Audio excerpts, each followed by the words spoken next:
Hello, everyone, and welcome back to the Clark Athletic Center here in Boston, Massachusetts. My name is Olin Hayes, and I'll be here with you again for the second game of the doubleheader between Western Connecticut State and UMass Boston. The women's team already won for UMass Boston earlier, and now we're going to be getting to the men's game here between these two teams who are both very even so far in the standings this season. So take a quick look at those standings here in the Little East Conference.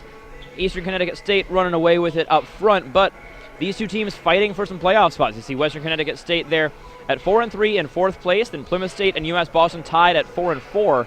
So those three teams all within half a game of each other, and then just one game ahead of Rhode Island College, who is currently in seventh. The top six make the playoffs.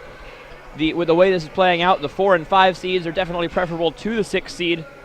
4 and 5 seeds play each other. 3 plays 6 in the first round. So getting that at least to that 4 seed would be really nice for UMass Boston, so that they'd be able to host a home playoff game. Same for Western Connecticut State.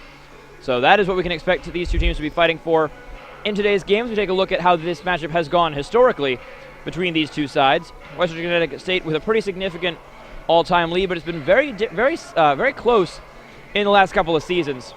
The Beacons last one when these two teams played near the end of last season. WestCon won the earlier meeting this year 57-50 in a much lower scoring affair. Aaron Samuel led that game with 14 points.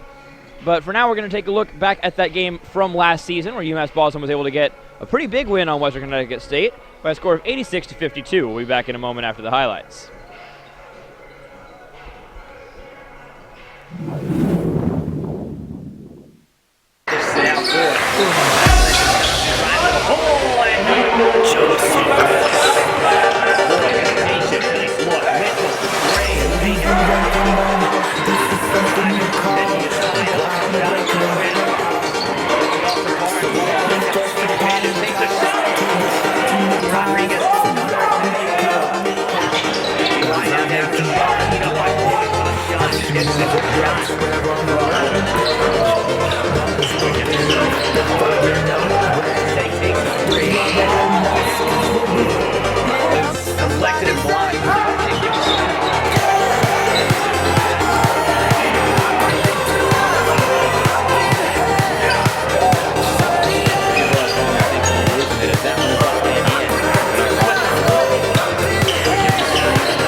Hello again, everyone. Those were the highlights from the game last year between these two teams, last Beacons win in this matchup.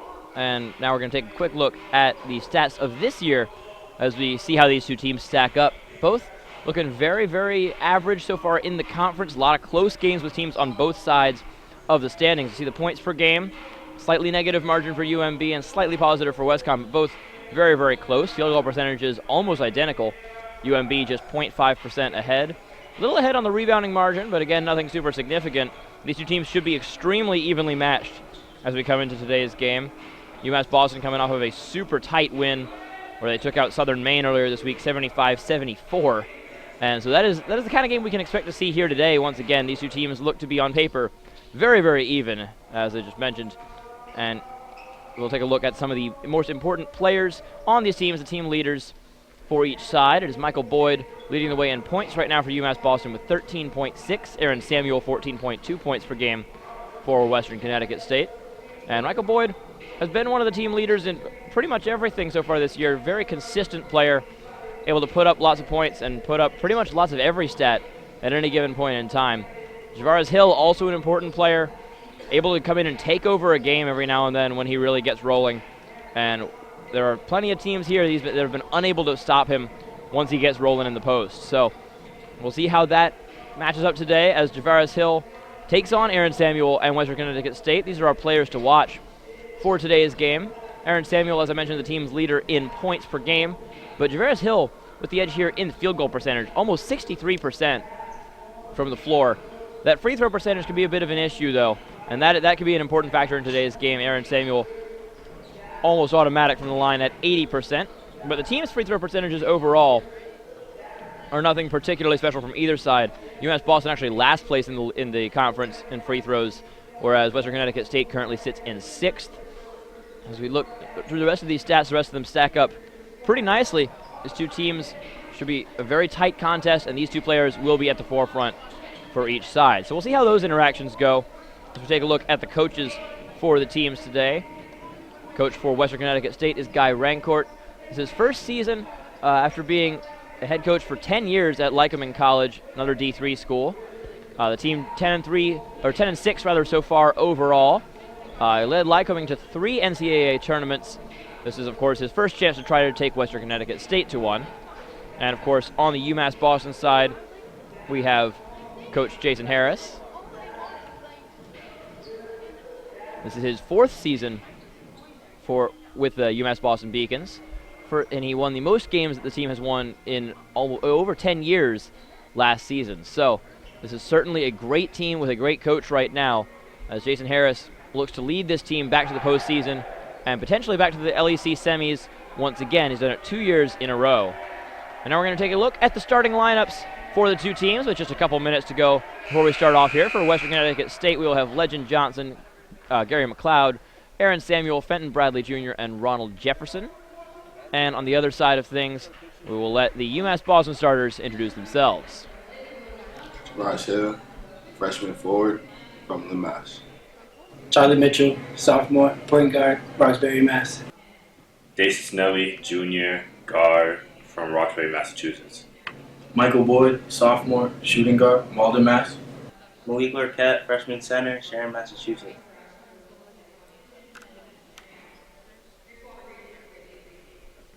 All right, that is it for the starting lineups, and we're going to take a quick break before we start off. But when we come back, we'll be ready for the opening tip, so don't go anywhere. We'll see you in a minute.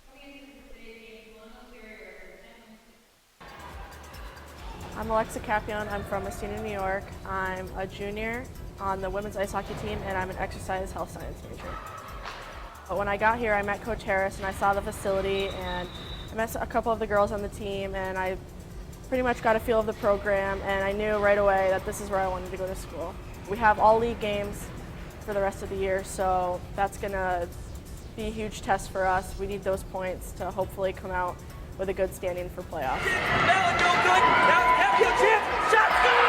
A couple of highlights from the last couple of years that I've been playing was probably last year when we won our first Codfish Bowl. We made history that year. I was really excited to be part of that.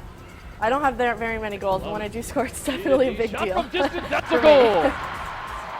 For the past 3 years, we've had Emily. She is a member of the Team Impact program, and that's for children with illnesses that want to be part of a collegiate program. She's great. She comes and watches all of our games. She has her own jersey. She has her own stick. We've got her all this equipment. It's really awesome to have. She gives us a lot of motivation, and she comes in the locker room and talks to us before games, and it's really cool to have her here and be part of our team. When I graduate, I definitely want to go to graduate school, most likely for either athletic training or physical therapy. Our trainers here have definitely given me an insight about what it takes to be an athletic trainer. They're always on top of everything. They always know how to help us and what to do and what not to do. They're always there for us when we need them, and that's given me a lot of help with what I could be doing after I graduate, so that's nice to have them.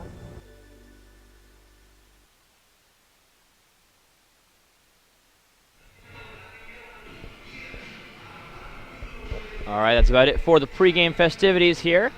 We're just about to get underway with the tip-off here. Malik Lurquette, number 30, and number 11, Aaron Samuel, going to be contesting the tip here for UMB and WestCon, respectively. And here it comes. And we are underway. Lorquette wins the tip, and it is UMass Boston's ball as we get started here. Again, this is a matchup between two teams that are very close in the standings. 4-4 UMass Boston, 4-3 Western Connecticut State. And on the first possession, the ball ends up on the ground. Javarius Hill is the one to recover it, and he puts it in for the first 2 points of the game. A one-man press defense coming in from Michael Boyd there. Jerry McLeod looking for somewhere to go with the ball. Finds Fenton Bradley. Quick three from Ronald Jefferson, and that one will just miss. Looked like it was good for a moment. And the rebound comes from Dasani Cinelli. Cinelli to Charlie Mitchell. Cinelli takes the three from the corner, and that one is just off, but Lorquette gets the offensive rebound and draws the foul. I believe it'll be on the floor rather than on the shot, but that'll be the first foul of the game here, less than a minute into the contest, and it is 2-0 Beacons, and they'll get the ball on the baseline.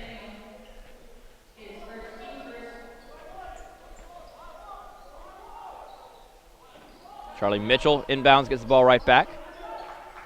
We'll on the lookout for both Charlie Mitchell and his twin brother Charles Mitchell.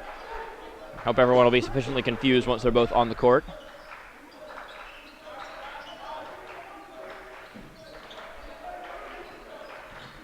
Mitchell for Hill. Had the ball knocked away and blocked again, but Lorquette recovers it. Mitchell driving in from the free throw line. Pass battered down. Mitchell recovers it. Puts it up. And they'll get an offensive rebound at first, but Cinelli lost it off of his foot right there. And so that'll all result in no points. Ball goes back to the other end. Number 0, Legend Johnson trying to put it in.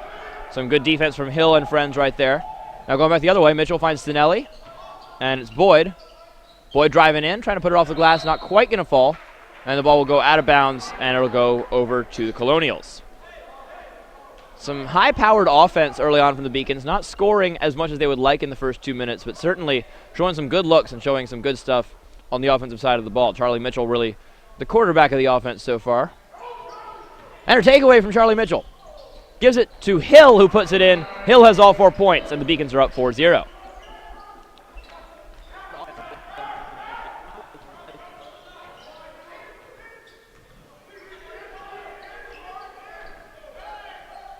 Samuel finds Bradley.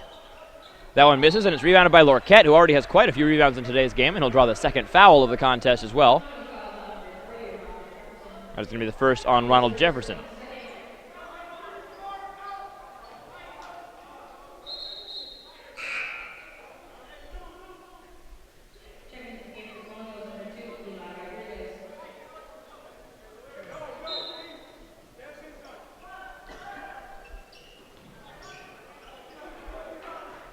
Eli Rodriguez comes into the game at that last stoppage for the Colonials.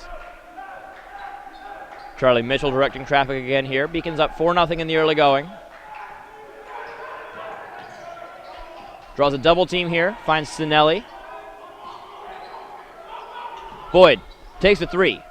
Just off, but Lorquette gets another rebound. That is 4 already in the first 2.5 minutes. Hill gets double teamed. They have a new shot clock, so still 20 to shoot here after yet another offensive rebound. Cinelli takes a three. That one off the rim, but Boyd again with the offensive rebound. That's probably going to be a travel call right there. Boyd taking one too many steps with the ball. So 3 minutes in, UMass Boston not hitting all of their shots, but certainly getting a lot of good looks. And you have to like the way they're playing in the early going here, whereas WestConn struggling a bit to get anything going. Score still 4-0 after 3 minutes of play.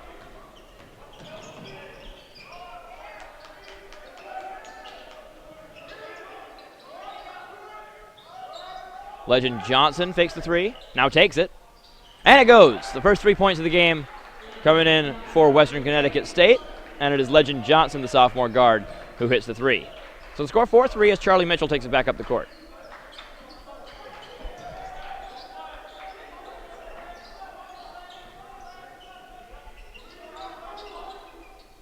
Some good passing here. Looking for an open lane. It'll be Hill taking control.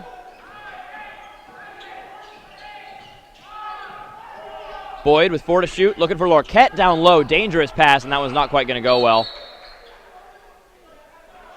And I think that will just result in a shot clock. No jump ball called. Ball was still contested when the shot clock ran out. So it will be a shot clock call. 4-3 is still the score, and the Colonials will get the ball.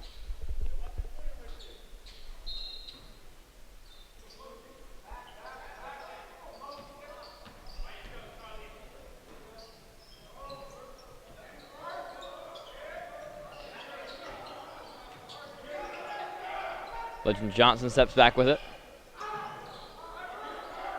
Some good movement off the ball here as they get the ball to Rodriguez. And now the 3 from Samuel goes just behind the 3-point line, and that'll put the Colonials up 6-4.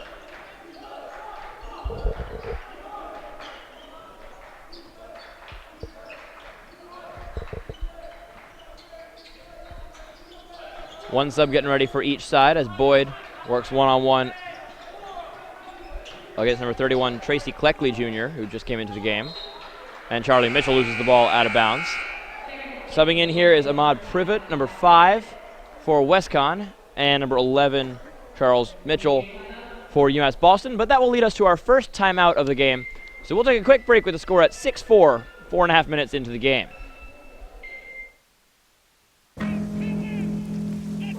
Celebrate the soggy shoes and the slow starts. Celebrate the lessons learned along the way.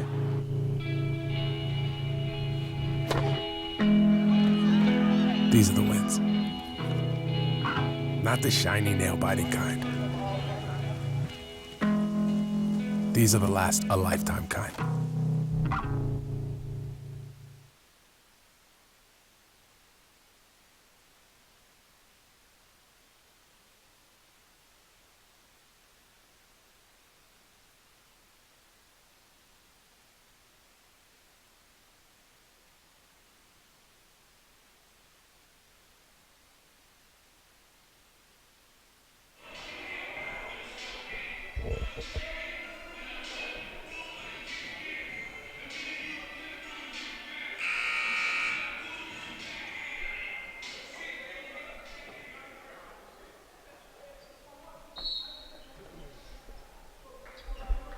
All right, we're back from the timeout here. Score still 6-4 in favor of Westcon.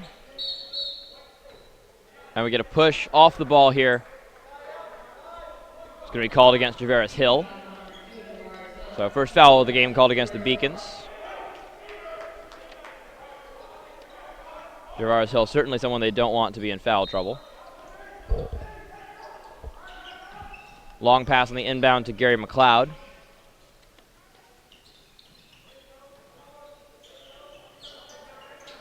Rodriguez from the edge of the paint right there. Just misses a little short, and it's going to be rebounded by Cinelli.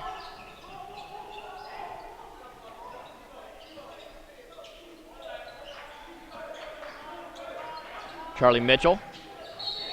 Ooh, contact down low. I believe we'll get a charge called on Charlie Mitchell. So an offensive foul call there. Second foul of the game on the Beacons. And we have played just over 5 minutes. Score still sits at 6-4.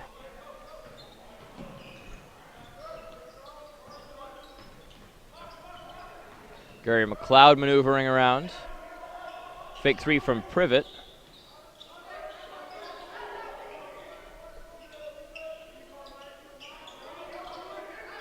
Eli Rodriguez with it now. Good ball movement here on this possession as Cleckley drives in front and is blocked by Lorquette. Big block right there, now trying to get it to Charlie Mitchell on the fast break. Defenders are back. He will wait and reset here. Charles Mitchell now over to Dasani Cinelli. Lorquette driving in, not quite. Hill almost got the offensive rebound, but it's going to be taken away by Cleckley after it was tipped. Samuel pulls up and shoots just inside the three-point line.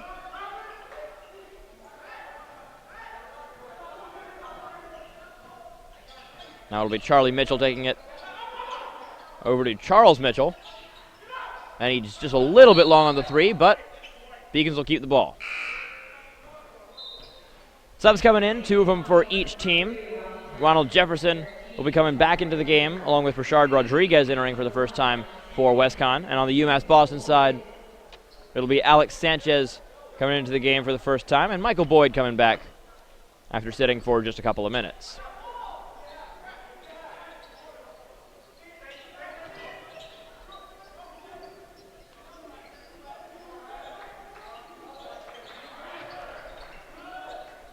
They find Cinelli for three. Good passing right there around the three-point line. And Dasani Cinelli will get his first 3 points of the game.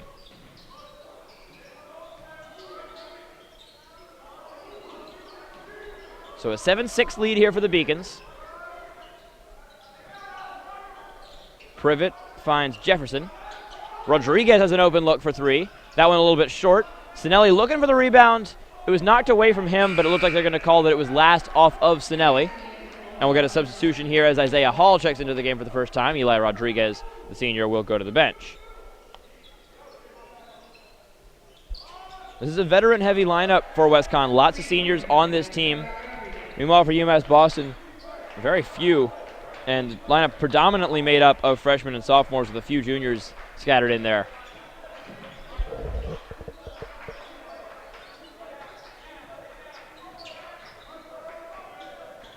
Sanchez driving in and gets shoved off the ball, it looks like. Third team foul. Foul's not adding up too quickly at the beginning of this game. So Beacon's ball.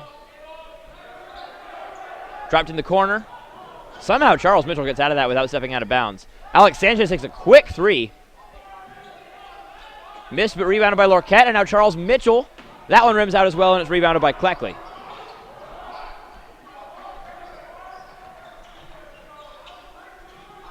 Cleckley over for Rodriguez.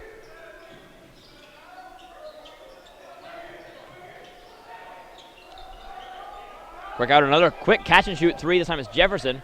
That shot being attempted a lot by both teams, not really working out. And now we get a fast break opportunity the other way as Alex Sanchez puts it up. And that one's going to go a little bit too hard, and it's going to be rebounded by Rashard Rodriguez. Now Rodriguez coming back the other way, and he will hand it off to Ronald Jefferson. Jefferson over for Rodriguez. Cleckley couldn't hold on to it, and that's going to be a pretty clear travel call right there. Good defense from Lorquette as well to stop any potential shot had it been a legal play.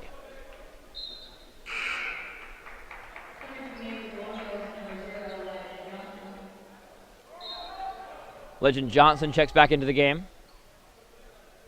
Beacons with the ball, trailing just 9-7. Pretty low-scoring game here, 8 minutes into the game. Charles Mitchell. Now they'll work it back around to Alex Sanchez on the other side.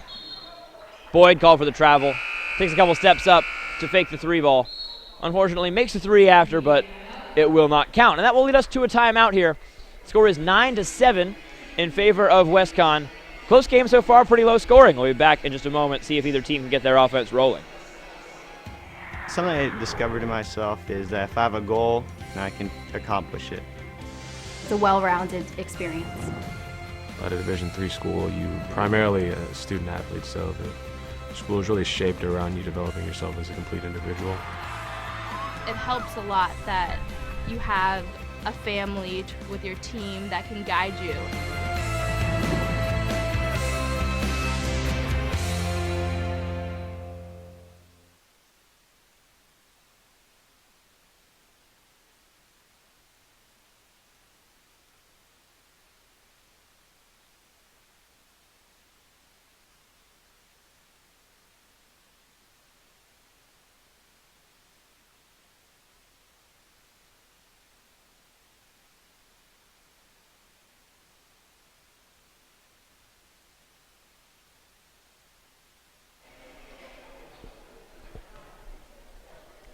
All right, hello again, everyone. We're coming out of this timeout here with the score at 9-7 in favor of the Western Connecticut State Colonials.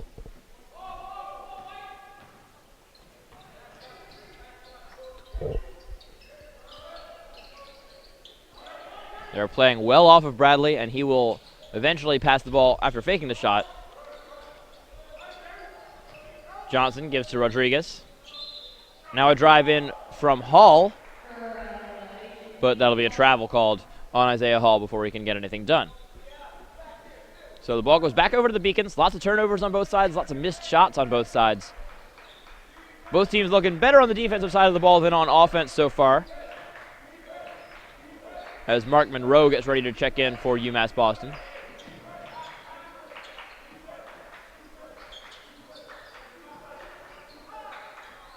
And the 3 ball comes up from Cinelli. That one just a little bit short. Cinelli's shot just a little bit off for some of this game. He's so far 1 of 4 from long range, but all of them have been very close. Certainly the kind of looks you like to get for a shooter like Cinelli. As Bradley pulls up and puts that one in. Fenton Bradley Jr., tallest player on the court today, coming in at 6'7". With the hair, maybe 6'8" or 9. So 11-7 so far.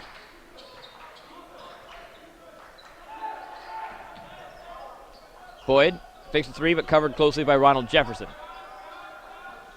Charles Mitchell double teamed. Good pass into Hill. Hill jumps up, gets his own rebound, and puts it back in. Good aggressive play right there from Javaris Hill. Hill, the freshman, has become such a huge part of this team in his first season. 6'4", 205 pounds, and can outmuscle pretty much anyone in the paint. As Fenton Bradley Jr. strikes again from inside. So 13-9, offense is picking up a little bit in the last couple minutes. Boyd fakes a 3, drives in, finds Lorquette. Good pass out to Cinelli. But the coverage is there from Legend Johnson. Boyd for Charles Mitchell. He'll take the 3. That one does not fall, but another offensive rebound for Dason Cinelli. Mitchell lines up the 3, decides against it. Now Cinelli over for Boyd. Boyd back to Cinelli, driving in. Cinelli running around, and he will draw the foul, I believe. Called by the referee over here on the near sideline closest to us. And we'll get a couple of free throws here, and a quick break in the action as everything settles down for a moment. Cinelli will go to the free throw line here. The team shooting 60% on the year, last in the Little East Conference. Cinelli hits the first one, though. We get a couple of subs for each team. Number 35, Joshua Gorge, coming into the game for the first time on the WestCon side of things. We also see Aaron Samuel checking back into the game. Charlie Mitchell coming into the game along with Mark Monroe for UMass Boston. Charlie replacing his brother Charles, Monroe replacing Lorquette. Cinelli goes 2 of 2. Important free throws right there, bringing it back to 13-11. Every point counts in games that are this low scoring. Bradley almost lost it. Coach Harris wanted a carry. Charlie Mitchell almost got his hand in there. Ball knocked loose, but not quite taken away. A new shot clock. Samuel clear up and down right there. So he'll certainly get the turnover called on that one. That one was not exactly questionable. So ball goes back over to the Beacons here. And we continue this theme with a lot of turnovers and not a whole lot of made shots, although the shooting has certainly picked up in the last couple of minutes.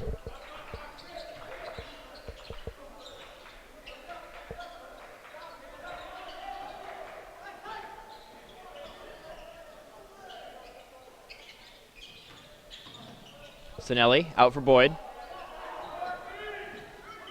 Boyd, step back. Does not quite go. And both teams just really struggling from the floor so far. High pass right there for Gorge. And Hill looking for the block. Gets called for the foul. Didn't like that one. He thought he got it cleanly. But Joshua Gorge, the freshman, will go to the line here for a couple of free throws. 13-11 is the score. And the New York native will try to expand on that lead for WestCon.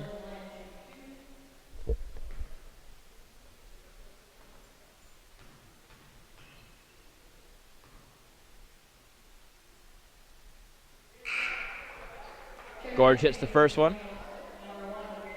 Gary McLeod will come in.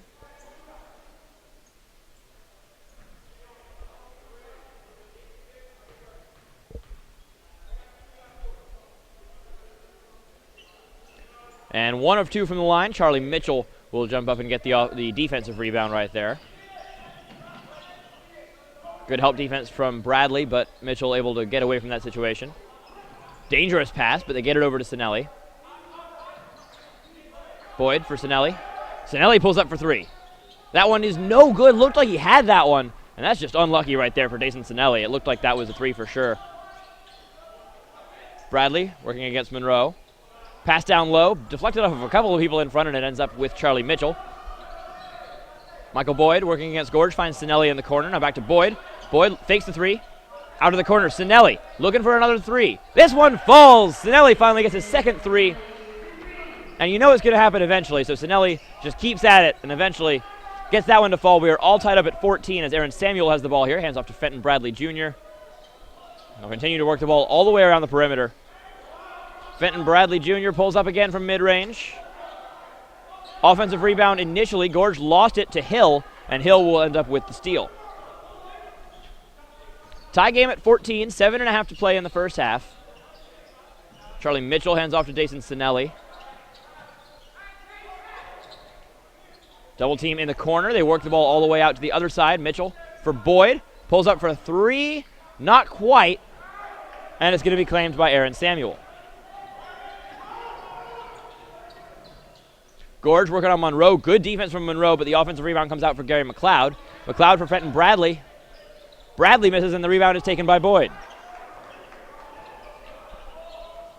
Boyd finds Mitchell. Charlie Mitchell goes up for it.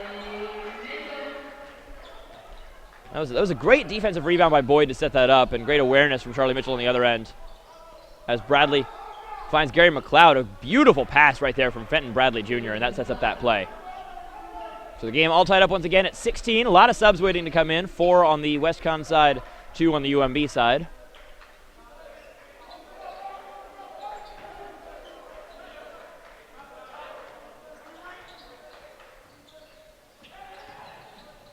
Mitchell gets the ball out for Boyd.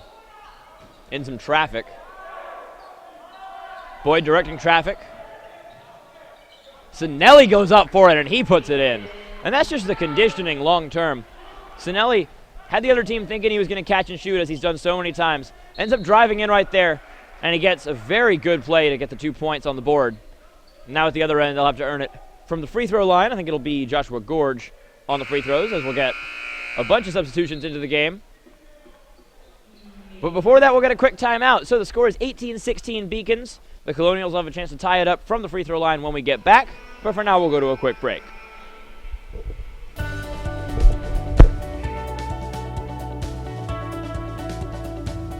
I just wanted to get good grades and to do well. But it also made me realize that I have a lot of career goals. You're there to get a full college experience, not only participate in your sport, but participate in things outside of that. And it's all about growing as a person. My coaches have helped me with figuring out who I really am. Their lives are dedicated for us to succeed.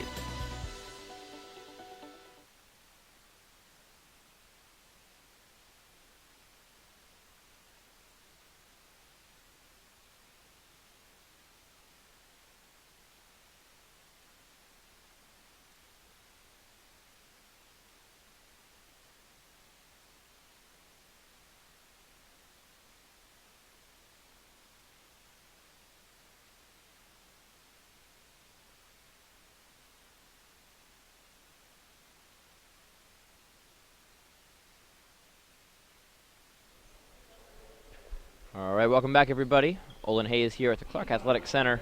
First half of the second game of this doubleheader here, UMass Boston and Western Connecticut State. UMass Boston winners in the women's game earlier, 70-67. We are currently in a low-scoring battle on the men's side, as that free throw does bounce in from Gorge. Joshua Gorge came off the bench, had a big impact on the offensive side of the ball, especially since coming into the game, and now he's going to try to tie it up with the second free throw here. That one a little bit long. Rebounded by Boyd. Taps it over to Charles Mitchell, who then gives it to Charlie Mitchell.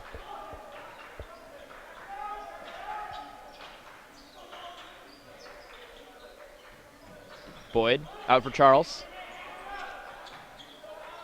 Charlie finds Boyd. Now Charles again, working the ball around very well. Charles drives in, and that one comes up a little bit short. Charles knocks it away, but it's going to be taken away by Eli Rodriguez. A new group out there for WestCon. Gary McLeod works the ball around to Ahmad Privet.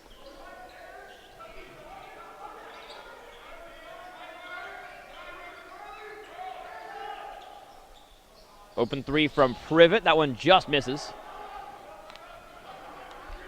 Charlie forward for Boyd. Sanchez almost lost it. Gets triple teamed in the corner. Gets the ball out back to Boyd. Charles wide open. Just missed it. Lorquette looking for it, and I think he'll draw an over-the-back foul right there against Eli Rodriguez. So good job by Malik Lorquette going up to contest that one. And that is the first foul of the game on Eli Rodriguez. 5th team foul for WestCon. Neither team getting too close to the bonus just yet with 5 minutes to go in this half.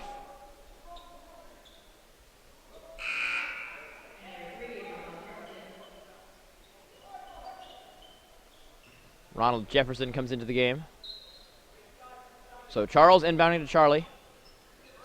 Small lineup out there at the moment. But a lineup that can play a little bigger than they really are. Especially Michael Boyd.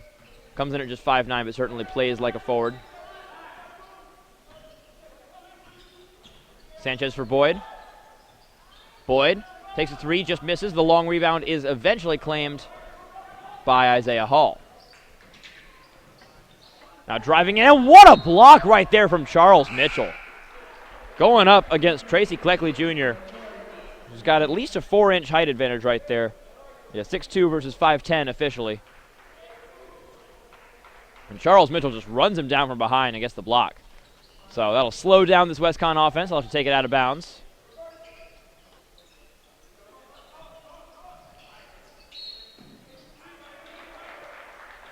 And we get an offensive foul there. I believe it's a moving screen call. And it is going to be on number 11, Aaron Samuel. Team's leading scorer, Samuel, has not been able to get involved in the offense too much. We saw him hit one big shot earlier, and that was about it so far. We can now sit at 18-17. Still a very low-scoring game here with just 4:33 to go in the first half.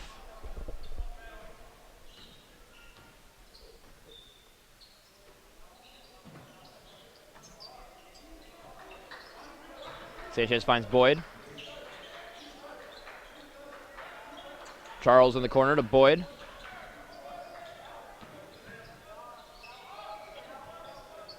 Some good passing here. They're playing through Michael Boyd, but getting the ball to everyone on the court. And a good takeaway right there.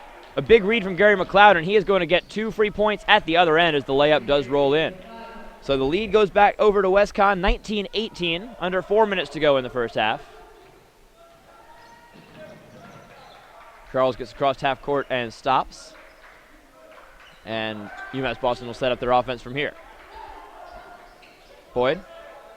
The pump fake gets the defender in the air, but the three from Charles will miss.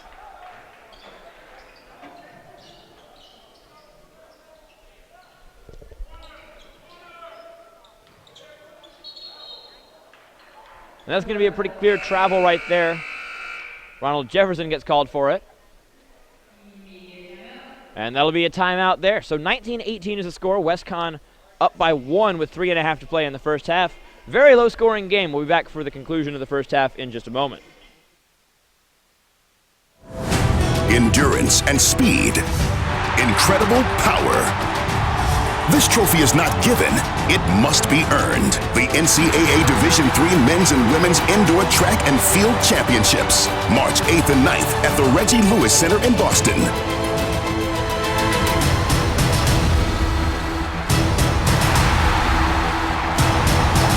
Visit ncaa.com/tickets to secure your seats today.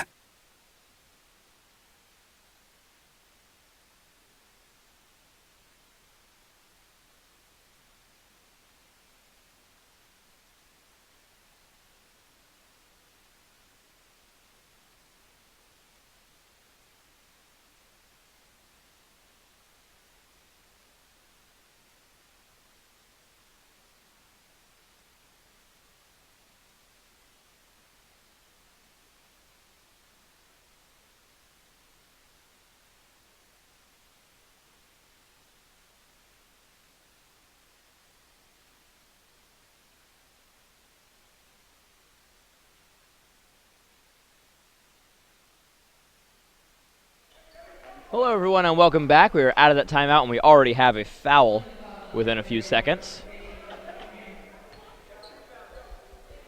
And that is going to be a 1-and-1 as that puts them into the bonus. Foul number 8 in the half. Or number 7, rather.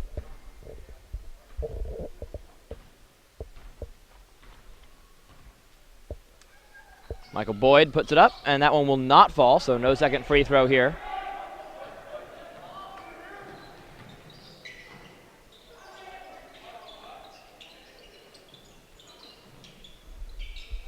Pass goes down low, they get it back out to the three-point line, and the shot goes a little bit off from Rashard Rodriguez there. Good defensive rebounding from UMass Boston, and a foul drawn right there by Charles Mitchell, who will go to the free throw line for another 1-and-1. Another chance to tie up the game, potentially give the Beacons the lead.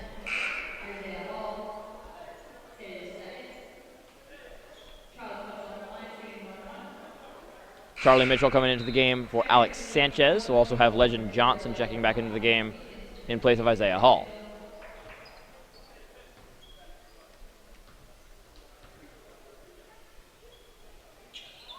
Aaron Samuel, for UMass Boston, Charles Mitchell misses. And that is a hard foul right there. So a couple more free throws coming up. UMass Boston struggling from the free throw line, as we've seen them do at various points in time this season. They come into this game at exactly 60% from the line. That is dead last in the Little East Conference. WestCon at exactly 70%, which is 6th.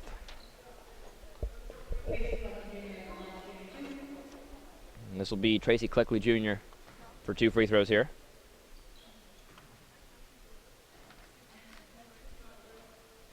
Misses the first one.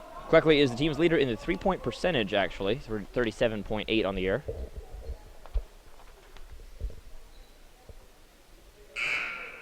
And we get a substitution here.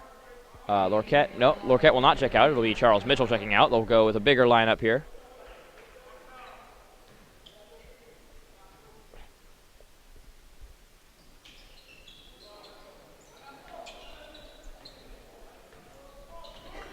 So the second free throw is no good. Still 19-18. Under 3 to go in the half. Good trap right there on the double team. Beautifully executed, and that is going to be 2 free points going the way of Gary McLeod.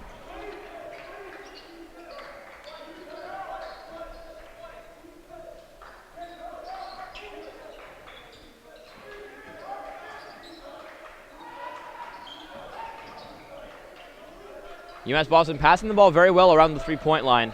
Struggling to find a way into the paint for the last few minutes, though. Good dribbling out of danger there by Cinelli. Cinelli for 3. That one a little bit long.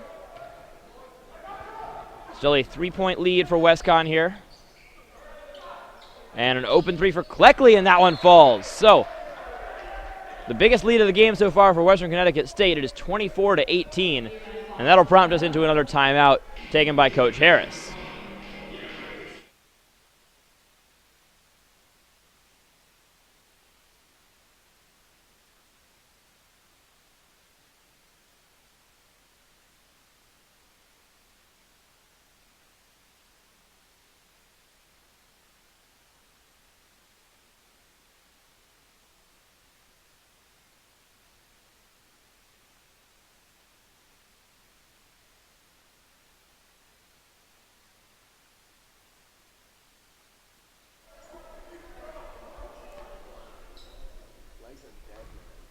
We're back out of the timeout here. Beacons trailing by 6, looking to get this one closer before the halftime interval.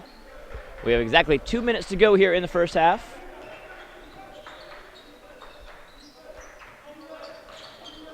Travaris Hill is back out into the game. Some aggressive defending right there from number 1, Gary McLeod. He's done a lot of that today, and it's worked out pretty well, as that pass is deflected out of bounds by Legend Johnson, an acrobatic play to slow down the Beacons offense, and they'll get the ball out of bounds with 11 on the shot clock.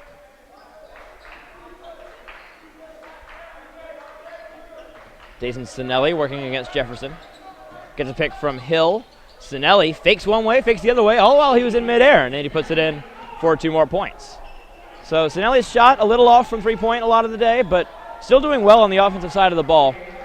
Scoring a few points and making some big plays offensively, but they give up a quick 2 at the other end as well.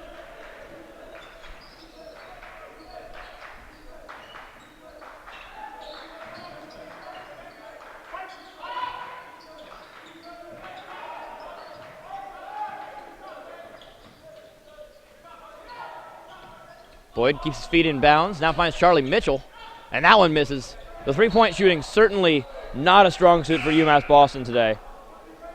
Typically not really anything unusual one way or the other. They sit around 32% on the season from downtown. Puts them at 6th in the conference, slightly below average, but certainly has been below that point so far today. And now with under a minute to go in the first half, UMB trying to get a little bit more on the board. Score currently 26-20 in a very low-scoring first half. Ball was knocked away, and it was going to be a jump ball call. So they couldn't call a travel since he dropped the ball, but instead we'll get a jump call here, and the possession arrow favors WestCon. So Colonials with possession, 46.9 remaining in the half, 2-for-1 opportunity here.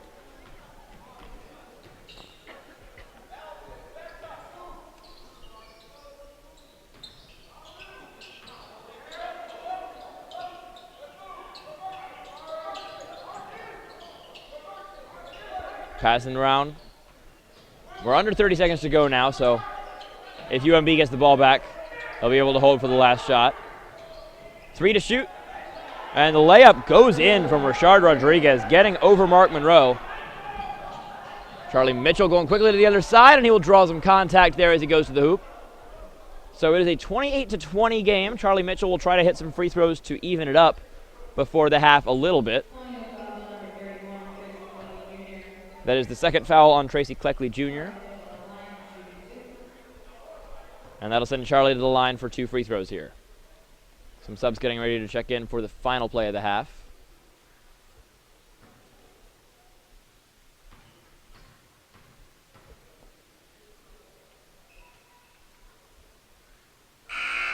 And that one goes.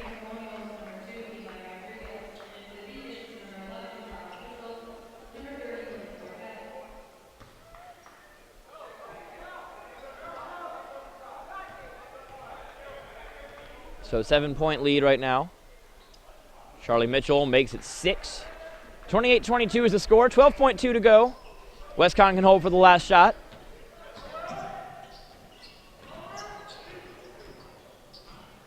Quick drive, Eli Rodriguez will take the shot, hits the side of the backboard, offensive rebound, and it falls for Ronald Jefferson.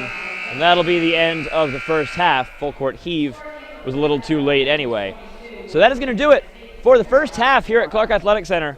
WestCon with some good offense near the very end of the half. Before that, it was a purely defensive struggle, and the score will be 30-22 at the halftime break. We'll be back in just a moment talking to Coach Harris. It's hard not to get emotional at a UMass graduation. It is amazing to see what UMass graduates accomplish once they leave the university. You see that UMass is here for the Commonwealth, here for a reason.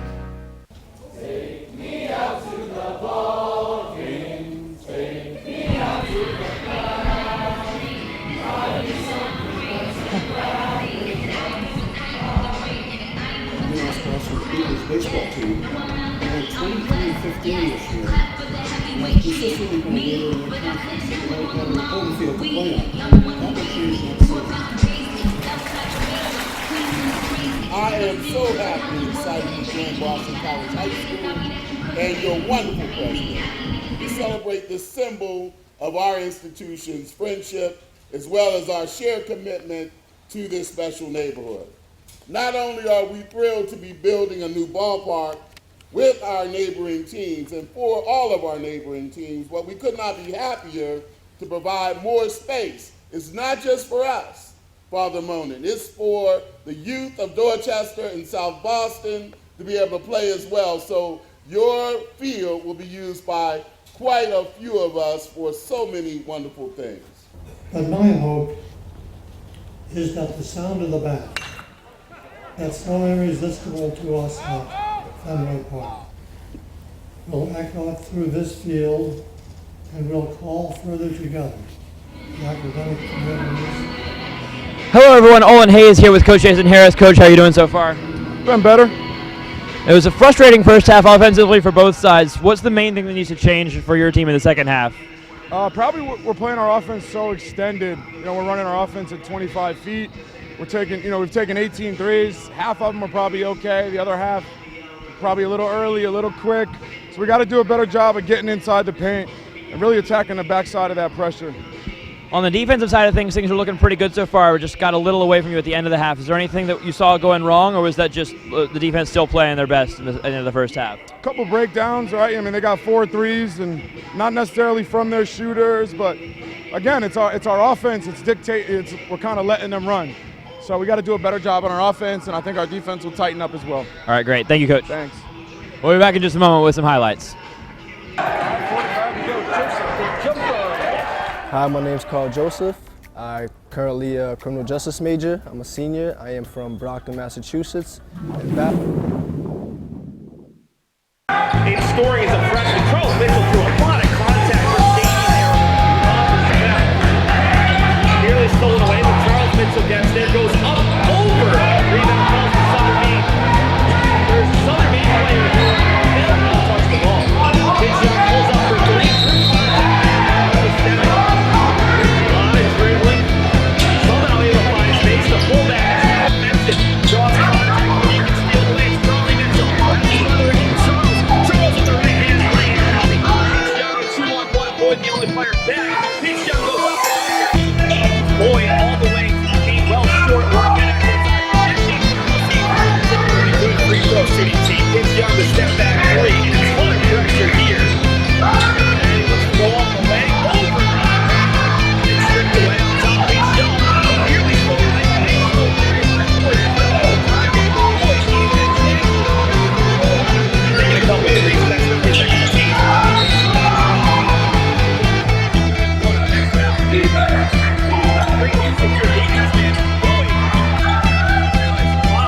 So he gives it off, and Brown's for them. Charles Mitchell somehow punished.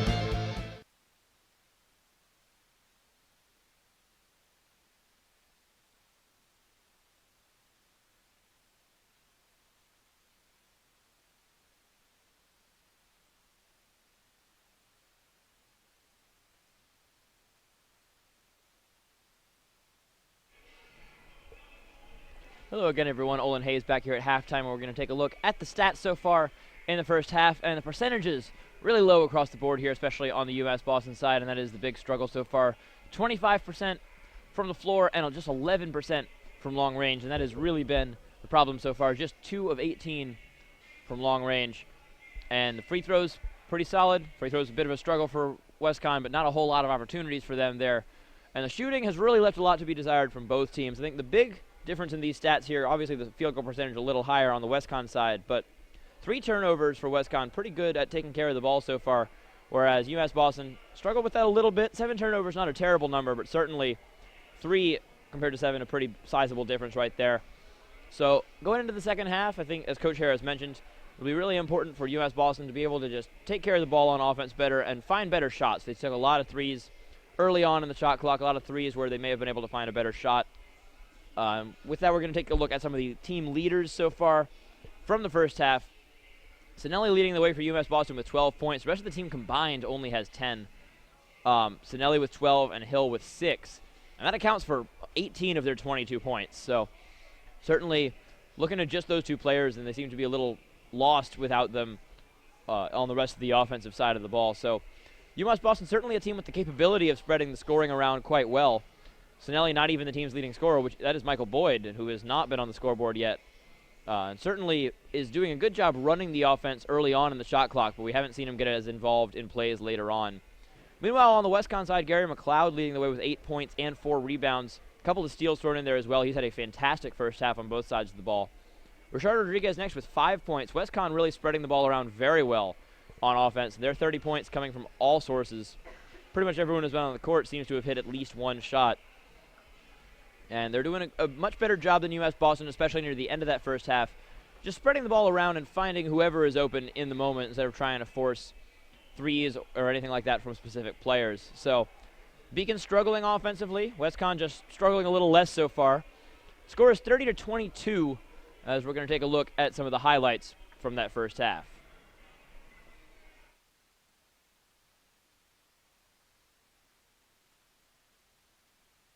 Puts it in. Hill has all. Legend Johnson fakes the three. Now takes it. And it goes. The first 3 points of the game as they get the ball to Rodriguez. And now the three from Samuel goes. They find Cinelli for Boyd fakes the three. Out of the corner, Cinelli looking for another three. This one falls. Cinelli finally gets his second. Boyd finds Mitchell. Charlie Mitchell goes up for it. Now driving in, and what a block right there through Michael Boyd, but getting the ball to everyone on the court. And a good takeaway right there. A big read from Gary McLeod, and he is going to get 2 free points at the other end as the layup does go in the half. Good trap right there on the double team, beautifully executed, and that is going to be 2 free points. And an open three for Kleckley, and that one falls. So they'll be able to hold for the last shot. 3 to shoot, and the layup. All right, that was pretty much all we could find of scoring plays in the first half. So for now, we're going to take a quick look around the other scores in the Little East Conference. Currently, another low-scoring game between Southern Maine and Keene State. That one 30-25 at the half in favor of Keene State, who are having a pretty good season so far, sitting at 5-3. Meanwhile, a much higher-scoring game between Rhode Island College and Eastern Connecticut State, 66-59, with Eastern Connecticut ahead at the half in that one. EastCon, of course, is first in the conference right now coming into the day's games at 7-1. Also, last game going on right now, Plymouth State and Castleton. Plymouth State with a comfortable lead in that one, 44-28. So 3 competitive games going on in the LEC right now, and one a bit of a runaway here. Plymouth State getting pretty far ahead of Castleton, the last place team in the Little East Conference. And we'll take a look at some other games around Beaconville, some other UMass Boston teams who are playing today. If you've been watching all day, then you saw the women's basketball game where they took down Western Connecticut State 70-67. That was a thrilling finish. A game that kind of felt like this one with the offenses slowing down at points in time, but then really accelerating for a few minutes at a time, especially in the final moments there. Women's hockey falling to Johnson & Wales 2-1 over next door. That was a tough game for UMass Boston, nearly getting the tie getting it tied up right there, but not quite able to even it up. And men's hockey will be playing in just a few minutes. They start at 4 p.m. against Norwich on the road. So we'll see how those pan out for the various UMass Boston teams. Women's basketball with the big win earlier today, and men's basketball trying to join them here, also against Western Connecticut State. And now we're going to take a look ahead at the rest of the schedule in the near future here for this UMass Boston team. We're playing Keene State College next. That should be a very interesting game there. That'll be 7:30 next week on the 23rd. And that's a big game right there. Keene State just 1 game ahead of UMass Boston and half a game ahead of Western Connecticut State right now. Castleton, after that, Castleton coming in at 0-8 into today's games, looking like it's going to fall to 0-9. So you'd think that would be a comfortable game for UMass Boston. But other than that, Eastern Connecticut State after that, the number 1 team in the LEC. So 2 very tough games coming up in their next 3. Should be a very interesting stretch here for the Beacons as they try to work their way as high as they can in the postseason. That's going to be it for now. We'll be back in just a couple of minutes with the second half of play here from the Clark Athletic Center. Don't go anywhere.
Hello, everyone, and welcome back to the Clark Athletic Center here in Boston, Massachusetts for the second half of this game between the UMass Boston Beacons and the Western Connecticut State Colonials. My name is Olin Hayes, and I'll be with you here for the final 20 minutes of this doubleheader of action here on the basketball court today.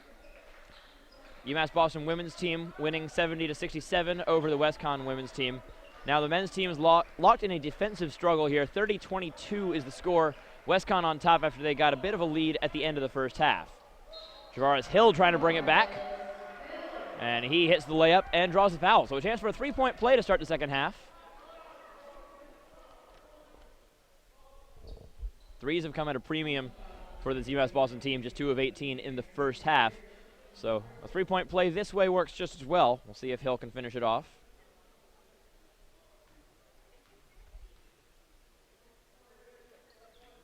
Hill misses long, but Lorquette almost gets the rebound. Eventually, it just bounces over to Gary McLeod. Legend Johnson driving in, blocked by Lorquette, and Boyd keeps it in. Great defensive play right there by Lorquette, and then by Boyd to follow up and make sure the Beacons retain possession. And a foul called immediately on Ronald Jefferson. So 2 quick fouls called against WestCon here.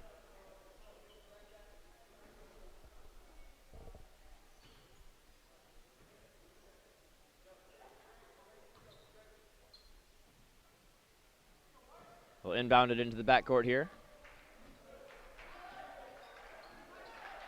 Charlie Mitchell out there with Cinelli, Hill, Boyd, and Lorquette. Mitchell draws the double team.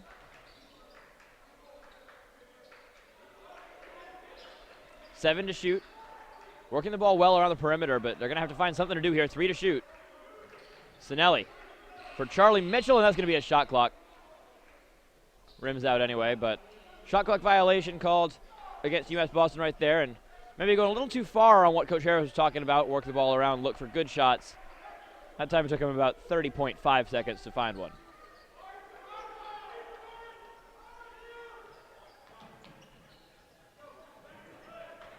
So it's a 6-point game here. WestCon still ahead 30-24.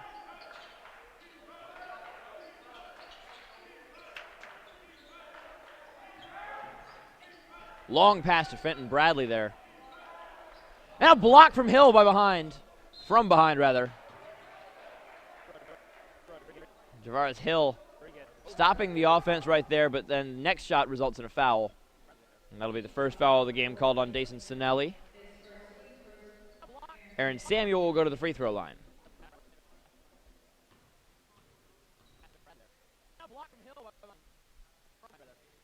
Samuel misses his first.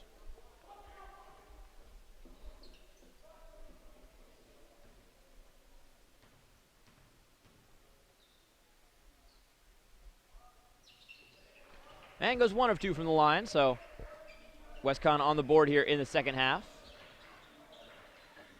Some fancy dribbling from Charlie to get across center court right there. Cinelli pulls up, looking for a foul call. Referee was not buying it.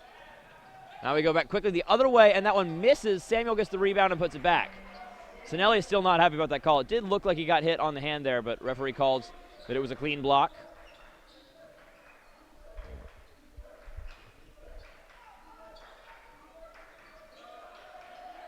Charlie gets double teamed.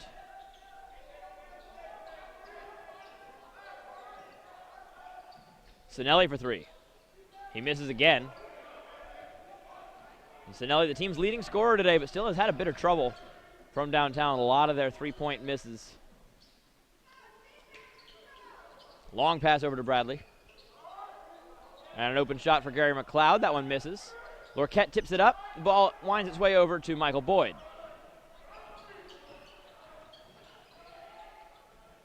Mitchell finds Boyd. Lorquette had it knocked away from him, but he'll keep it inbounds. Boyd pulls up for 3, and that one goes. Michael Boyd has such a quick release. He's able to get those catch-and-shoot plays off, even when there's a defender in his face. Defender doesn't have enough time to get their hands up and really contest the shot. First time we've really seen him go for that this game. Works out right there. It's just a 6-point game once again. Cinelli gets double-teamed, gets the ball out of there.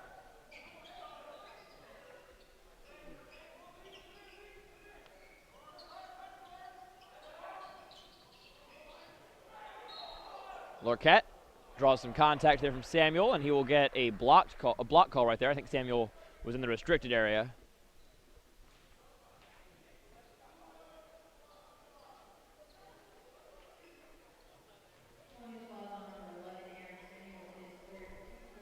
So the third foul on Aaron Samuel, getting to be a very relevant number for the team's leading scorer. 3 team fouls in the first 3+ minutes here as well for WestCon to start the second half. Could definitely be a factor, especially if UMB can hit more of their free throws, as Lorquette does right there. Lorquette hits his first. Charlie Mitchell, Dasani Cinelli checking out of the game. Alex Sanchez coming in along with Charles Mitchell. So replacing the backcourt here for the Beacons.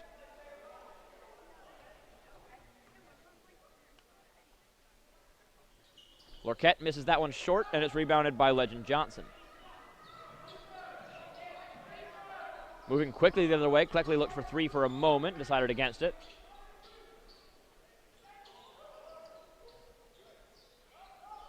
Johnson finds McLeod for an open 3, that one a little long.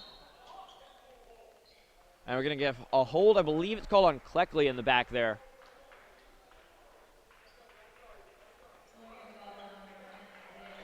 Oh, the call's going to go with Isaiah Hall. But yeah, one of the players who was not directly involved in the play, Hall, getting in there and grabbed somebody as they were all going up for the rebound.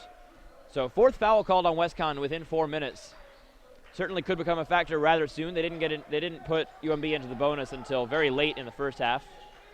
Alex Sanchez for a quick 3. That one just missed. Hill taps it away, and that one is going to go out off of number 1, Gary McLeod. But boy, did he make an effort to go keep that one in bounds. Looks to be walking all right as he gets up and walks away from that play. So the score 33-28.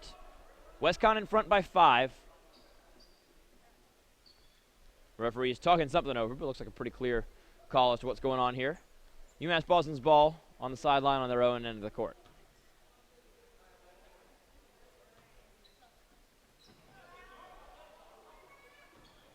Good give and go right there to Charles Mitchell, getting the ball back. Boyd, pump fakes, now finds Charles. Alex Sanchez in the ball, tipped away by Gary McLeod. Another aggressive defensive play, and coming in from behind is Charles Mitchell. But this time it's not going to be a clean block. That one is going to be a foul. And I don't think they'll call a clear path foul on that, but it will be 2 free throws for Gary McLeod. We'll take a timeout here before the free throws happen. It is a 5-point edge for WestCon. When we come back, it'll be McLeod at the line trying to increase that margin a little bit more.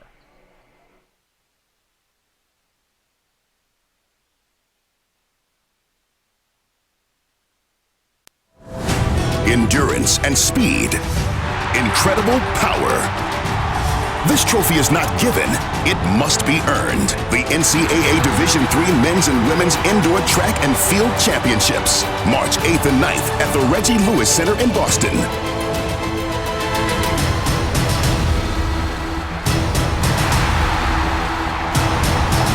Visit ncaa.com/tickets to secure your seats today.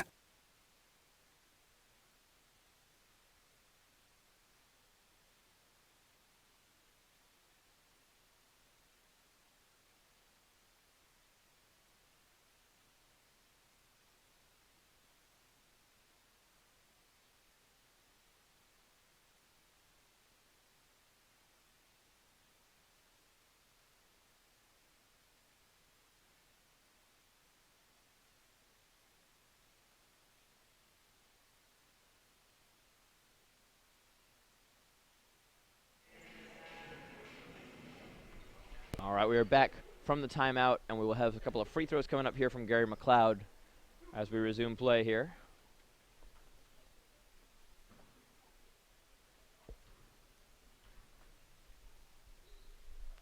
First one will fall, so the lead goes back up to 6 for WestCon.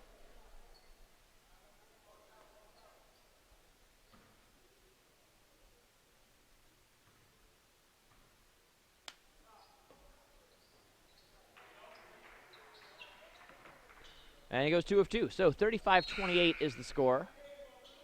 And we will stop for a moment as we try to get some subs in. Looks like the ref says no to that. Cinelli comes into the game. The Colonial subs will have to wait till the next stoppage. So the score 35-28. Boyd taking it up the court for the Beacons.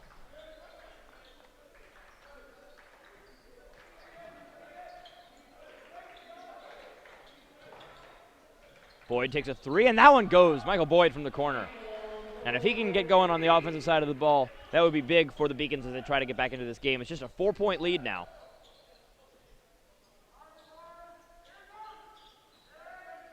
Legend Johnson steps just inside the three-point line, takes the mid-range jumper. It's not quite going to fall.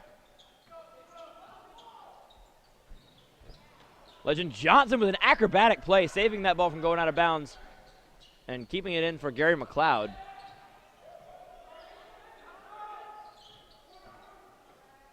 And a good block right there from Charles Mitchell.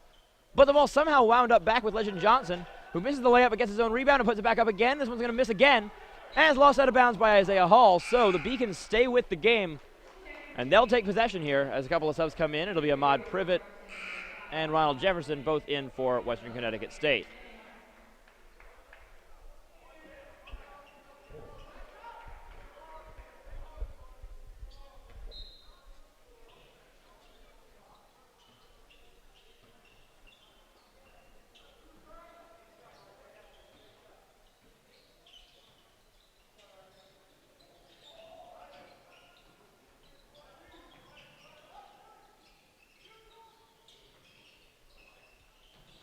Beacons looking for an open shot. They find one here for Cinelli, and that one will eventually bounce in off the back of the rim, straight up into the air.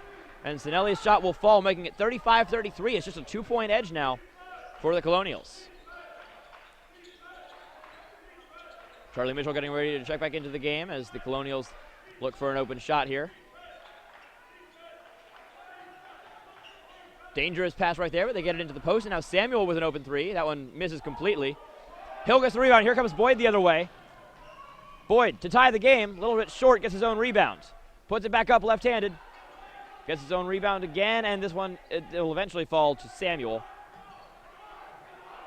So UMass Boston with a good chance to tie up the game there. They don't quite get it done. But this game's still very close here. A little over 6 minutes played in the second half. Samuel drives in, found a lane, and he took it. Good offensive play right there from Aaron Samuel. Just the awareness to see that if the defenders were all moved up that far, Samuel had the ability to get behind them. So 37-33. Cinelli. Step back. Just inside the three-point line, and there's two more for Cinelli as he tries to take over this game here and bring the Beacons back into it. And we'll get a timeout called by the Colonials here. So the score 37-35, a much closer game than just a couple of minutes ago. Oh, there's not a timeout. We're just going to get some substitutions here.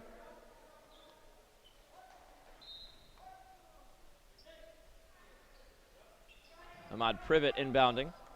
Tracy Cleckley Jr. just coming back into the game. Some fancy footwork right there from Cleckley, trying to get around Charles Mitchell. So Charles and Charlie Mitchell both in the game now.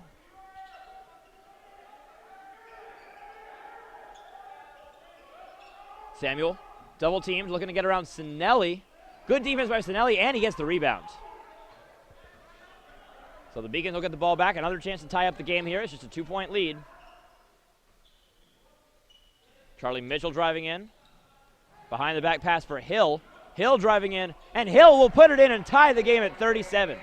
With 12.5 remaining in regulation, the game is all tied up for the first time since about halfway through the first half. And the Beacons are right back in it.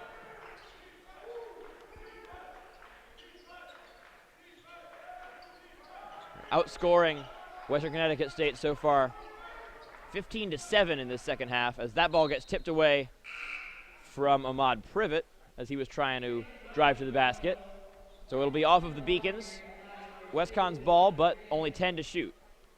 Privet will leave the game. Gary McLeod will come over to inbounds. One more sub as Josh Gorge comes back into the game. He will replace Cleckley. And one more sub, not done yet. Mark Monroe coming in to replace Hill. 37-37, 12:08 to go in regulation. McLeod to inbound with 10 to shoot. Tipped up in the air. And a block from Monroe, and he claims the ball. Here we go the other way. 3-on-1. Cinelli for Charlie Mitchell. Puts it up left-handed, and that one's a little short. Just not enough power on it. Tried to finesse it in right there, and the finesse went a little too far. So it remains 37 all.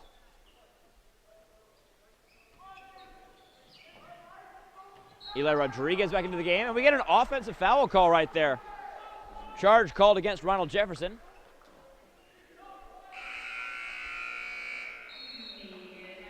And that will lead us to a timeout, this time for real. 37-37 is the score. Beacons have the game all tied up. We'll be back in just a moment.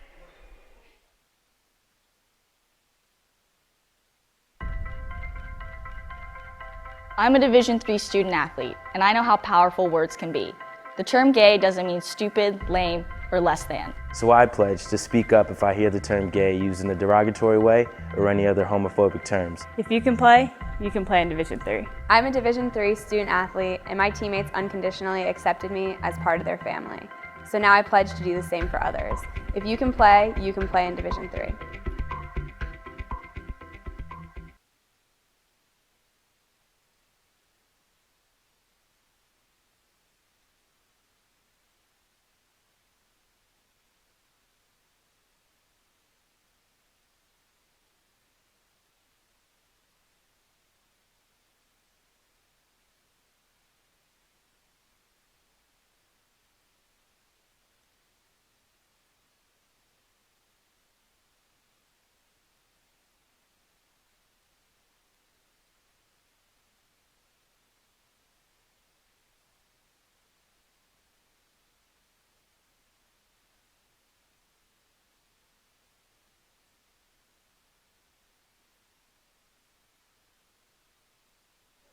Hello, everyone, and welcome back. We're out of the timeout there.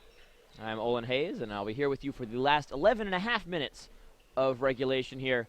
We are all tied up at 37 between the Beacons and the Colonials. Beacons with the ball here. It's been a defensive struggle, but the Beacons offense has started to work a lot better here in the second half as Eli Rodriguez pressuring Michael Boyd right here. 5 to shoot. Mitchell draws some contact, and he will go to the line. So good aggressive play, making something out of nothing right there. With just 5 to shoot, he goes into a crowd of guys taller than him and ends up with a couple of free throws to show for it. So we'll see if Mitchell can hit either of these and put his team in the lead for the first time in quite a while. That is also 6 fouls already on the Colonials, so UMass will be in the bonus next time.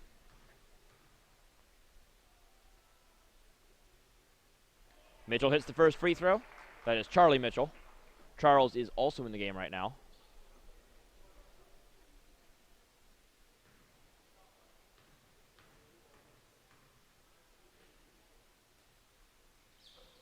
And Charlie goes 2 for 2 from the line. So 39-37 Beacons. They are in front for the first time since early in the first half.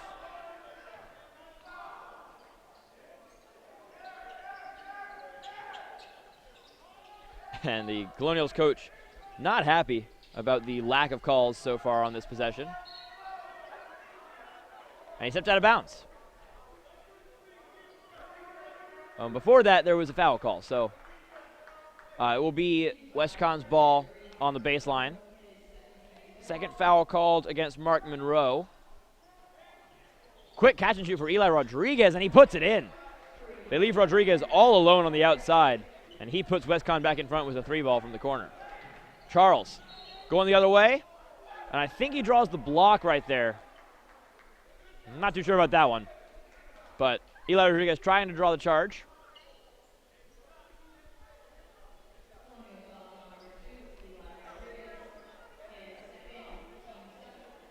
So foul number 7 for WestConn this half. Rodriguez just his second of the game. Not a big concern for him personally yet.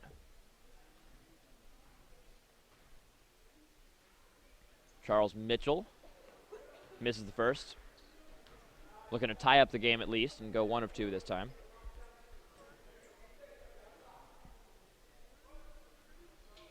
And that one will fall. So we are all tied up at 40.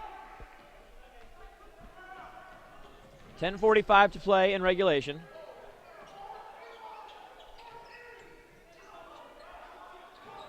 And an aggressive play on the loose ball, and we'll get a jump ball call from this. Charles Mitchell going all out. And he will at least earn the jump ball. Possession arrow favors WestCon at the moment, so they will get possession. Rashard Rodriguez comes back into the game for Josh Gorge. Javaris Hill will check in for UMass Boston as well, so Hill back out there, always a big threat in the paint on both sides. I'll have him covering Eli Rodriguez. Quick shot from Legend Johnson falls.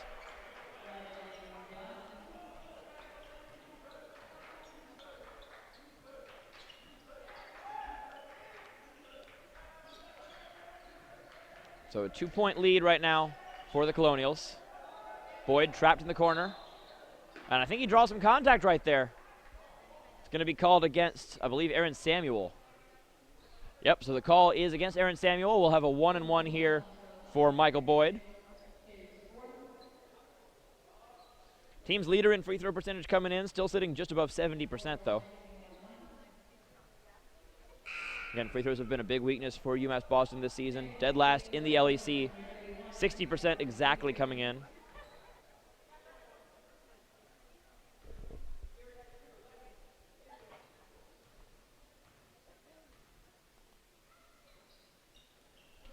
So that one falls. He will at least get his second free throw opportunity coming up. 42-41 is the score. Boyd looking to tie up the game.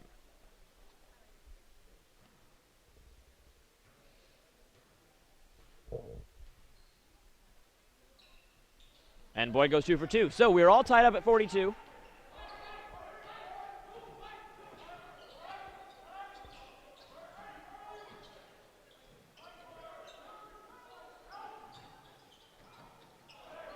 And an interception right there from Michael Boyd. Halfway through this second half, and Michael Boyd is trying to take over the game as best he can. That one is tipped out of bounds by Legend Johnson, and the Beacons will retain possession. We're all tied up at 42.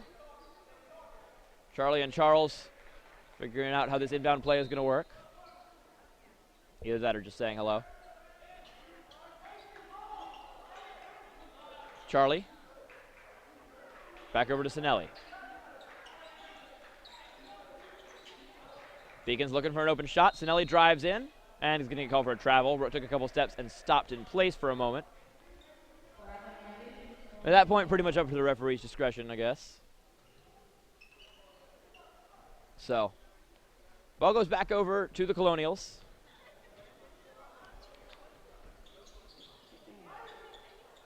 And a 3 ball is going to miss right there. Javaris Hill with a good rebound. Charlie Mitchell coming back the other way. Gets a pick from Hill. Just going to wait for a moment, though. Good pass to Hill. Dramatic fall right there from Rashard Rodriguez. But an interception right after that. And a block from Hill coming out of nowhere to stop that one. Rodriguez taking a deep 3. That one comes up short. Cinelli with the rebound.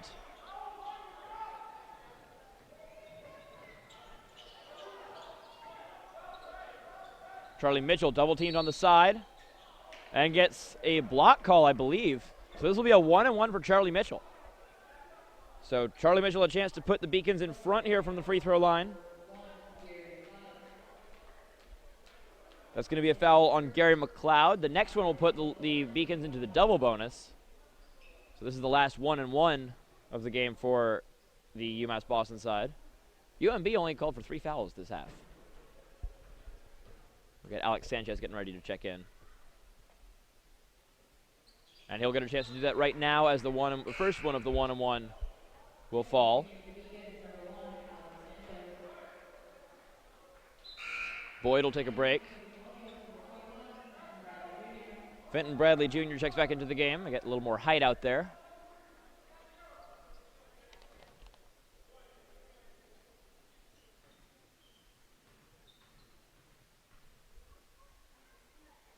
Second free throw is up and just off, in and out there from Charlie Mitchell. It's a 1-point game. And now trying to take the lead is Rodriguez. It won't work. Beacons ball once again.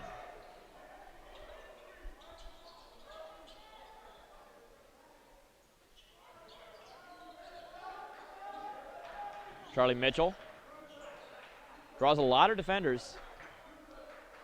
Charles with it now. 6 to shoot. Sanchez puts it up. It was deflected, and we'll get a foul call. I'm not sure which side it goes against. I think it'll be more free throws for the Beacons here. Or no, it will be an offensive foul against Javaris Hill. So 4th foul of the half against the Beacons. And it ended up being called on Alex Sanchez. So that'll be his first foul of the game. Ronald Jefferson will check back into the game for Westcon. 8:18 to go in regulation. And Charlie Mitchell almost had the interception, just caught him sleeping for a moment.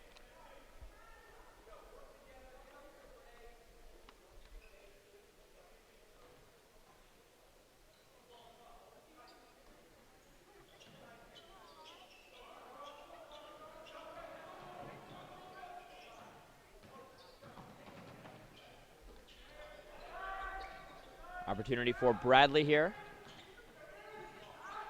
Miscommunication right there, and Charlie Mitchell takes full advantage. Here comes the fast break the other way. Cinelli draws the foul, and he will go to the line. Dasani Cinelli goes down hard, though, and that is not good for the UMass Boston side. Cinelli went down very hard after that, and they are gathered around him. He's still on the ground.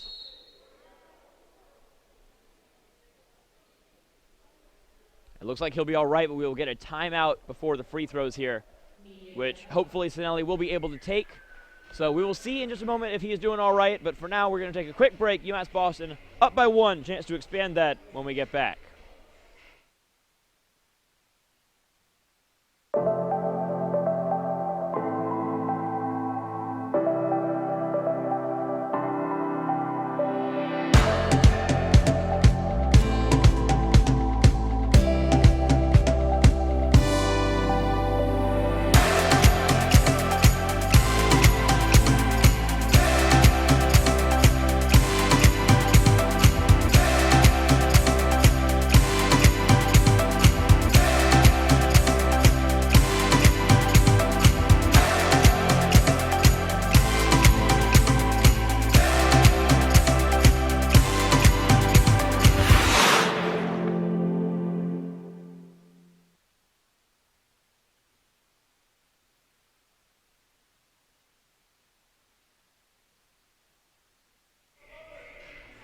All right, we are back from the timeout, and the good news is Cinelli is still out on the floor and ready to take his 2 free throws here. So hopefully he'll be all right and able to continue in this game.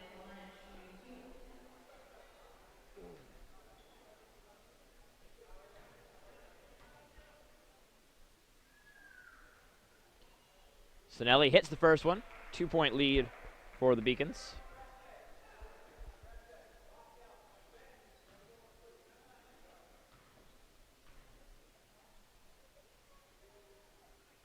And Cinelli goes 2 of 2. So a 3-point lead for the Beacons, their biggest in a very long time. In fact, I believe it's their biggest lead since 4-0.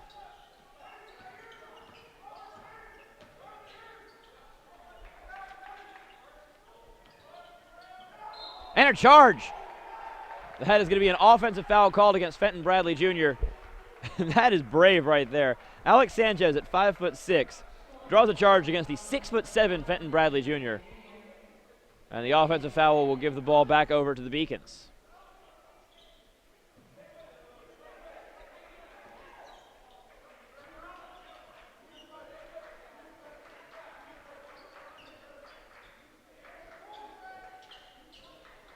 Charlie Mitchell dribbling it out. 15 to shoot here as Sanchez drives in. He'll decide against taking the shot right there. Mitchell, one dribble, draws the foul. Charlie Mitchell once again drawing contact. And he's been shooting pretty well from the stripe today, so we'll see if that continues. 45-42 is the score. That is foul number 4 on Ronald Jefferson, who's in some foul trouble now with just under 7.5 minutes to play in regulation.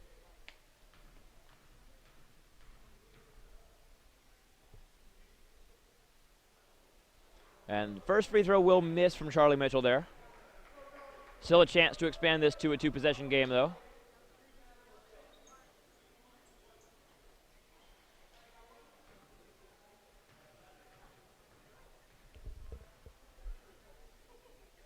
Second free throw from Charlie will fall. So 46-42. It's a 4-point lead for the Beacons.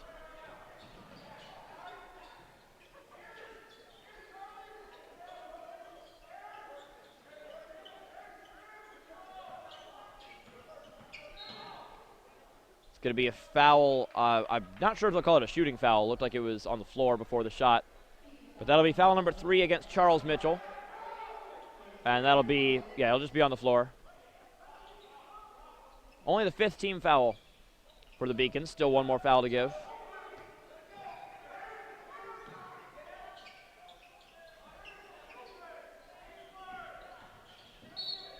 Samuel, I think, going to be called for, or no, that might be a defensive foul call, but before the shot. So once again, we will not have free throws yet. The next foul, no matter what, will lead to free throws for WestCon. Second foul on Dasani Cinelli. And Michael Boyd will come back into the game for the moment. Under 7 to play.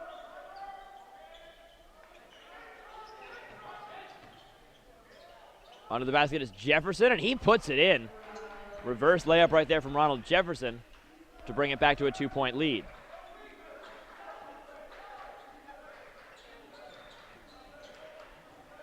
Ball poked away, but Charlie Mitchell will get it right back. Some aggressive defense from Gary McLeod as we've seen the whole game. He's done a very good job forcing turnovers at various intervals in this game.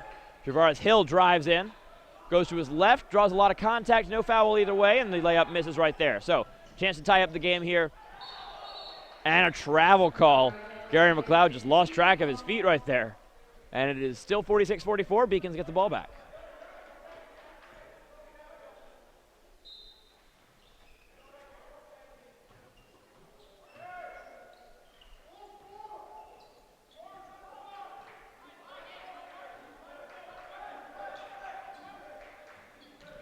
Double team here with 2 of the tallest players on the court guarding Charlie Mitchell. Quick pass out to Boyd. Sanchez now with it. Poked away from Hill. Great reach there. Fenton Bradley Jr. pokes it away, and he'll get the steal. Down low for Samuel. Goes up for the mismatch against Cinelli, but that's certainly not as much of a mismatch as the height would make it look. Cinelli with some great defense. They were adamant about getting that ball into that matchup, but Cinelli stood his ground. Did a great job, and now Sanchez for 3. And it is in and out right there. Unlucky for Sanchez. And Cinelli will tip that pass away to stop an easy basket from Bradley, and then Cinelli will continue to jump over the boards. Lorquette and Charles Mitchell coming in for the Beacons. Tracy Cleckley Jr. will rejoin the game for WestCon. 5:21 remaining in regulation. Is a 2-point lead for the Beacons.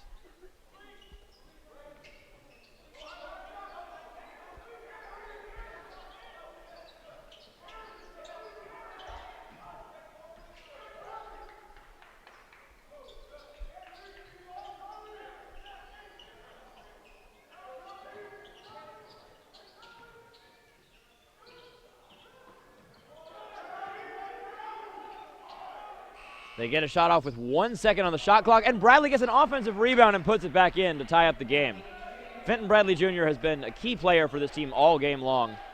Done such a good job just using his height to his advantage, using his long reach as well, getting some rebounds and a couple of steals that he would otherwise not be able to get. Boyd for 3, a little bit short. Lorquette tips it back out. Ball's loose, it'll be claimed by the Beacons initially, and Cleckley will earn a jump ball. So the ball will go back to the Beacons because of the possession arrow, but acrobatic play from Cleckley will lead to the jump ball call.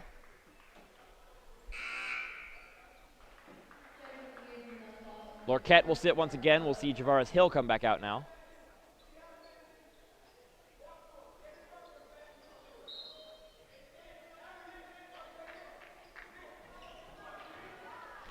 Inbound was intercepted. And a miss right there. Charlie Mitchell shows up out of nowhere to keep that ball in bounds and get it back to the side of the Beacons.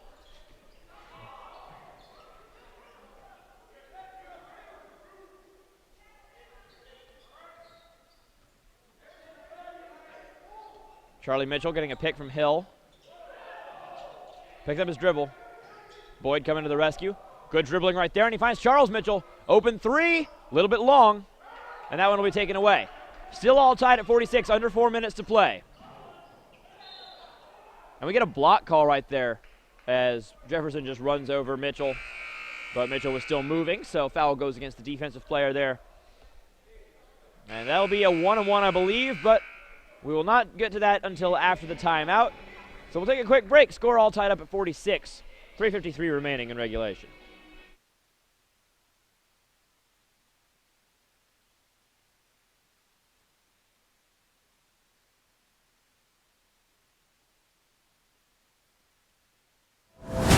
Endurance and speed.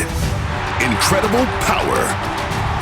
This trophy is not given, it must be earned. The NCAA Division III Men's and Women's Indoor Track and Field Championships, March 8th and 9th at the Reggie Lewis Center in Boston.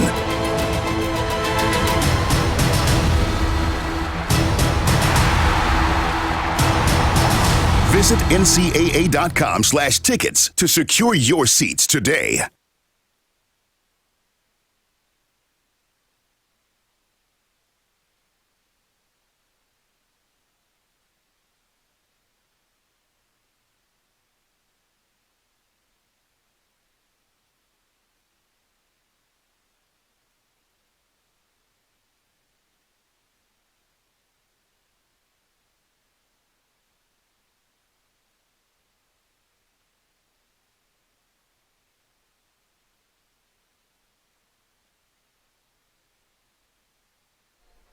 All right, we are back, and we're going to be back with at least one free throw here.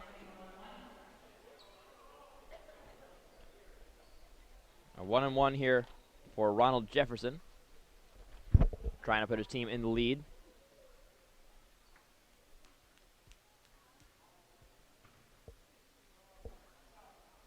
First one goes. He'll get a second shot here.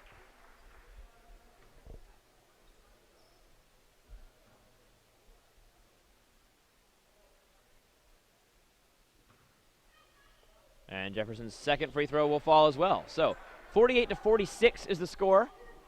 We get the Colonials back in front now.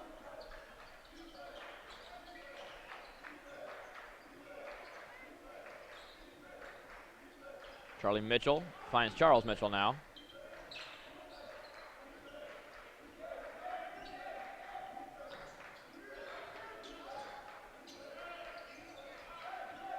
Boyd driving in, stops short, misses, but Lorquette gets the offensive rebound, and it'll be knocked out of his hands by a WestConn player and out of bounds. So the Beacons will retain possession here. Under 3.5 to play. Beacons still trailing by 2.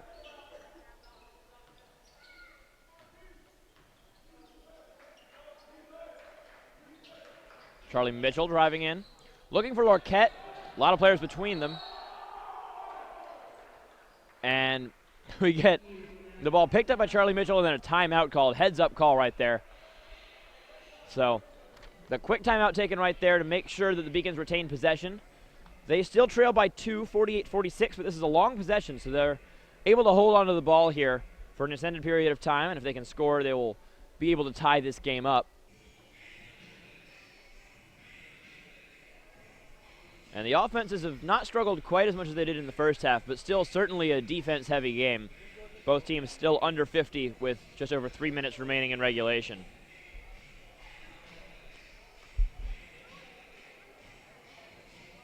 Certainly a point where overtime starts to become a relevant thought. WestConn has had one overtime game. It was not a conference game. They won against St. Joseph's 98-95. UMass Boston yet to have a game go to overtime this season. Of course, very nearly did earlier this week. On the 16th, they played Southern Maine and won 75-74. So no stranger to close games, but no overtime contests just yet this season.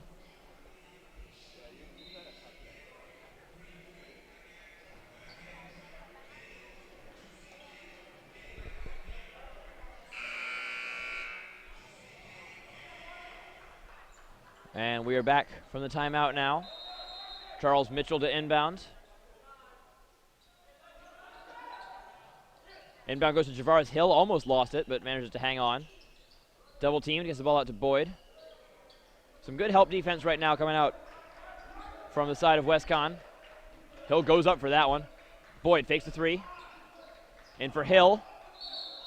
And that's probably going to be a travel call, as Hill stumbled a little bit trying to get into the paint. 3 minutes to go. 3:01 to be exact. Score still 48-46.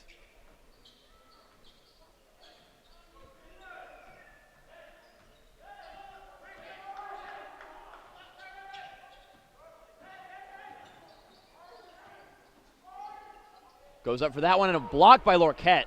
Fantastic defensive play. And Boyd will eventually escape their own half of the court.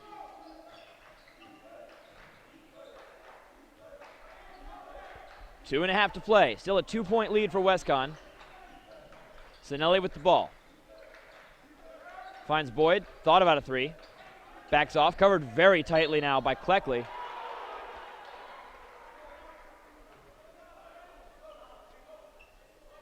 And we're going the other way, it looks like.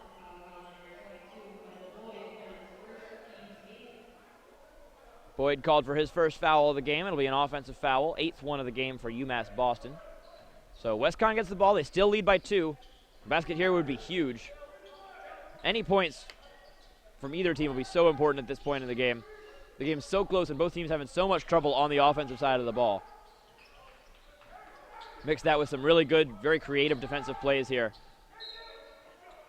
And we get a foul call on that well before the shot attempt. Aaron Samuel will go to the line for a 1-on-1. 1:59 on the clock now.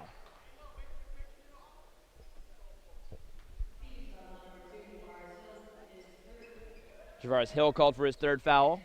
And now some big free throws here for Samuel. If he misses this first one, of course doesn't even get the second one. And it's still 48-46. If he can hit both, it'll be a 2-possession game with 2 minutes to go.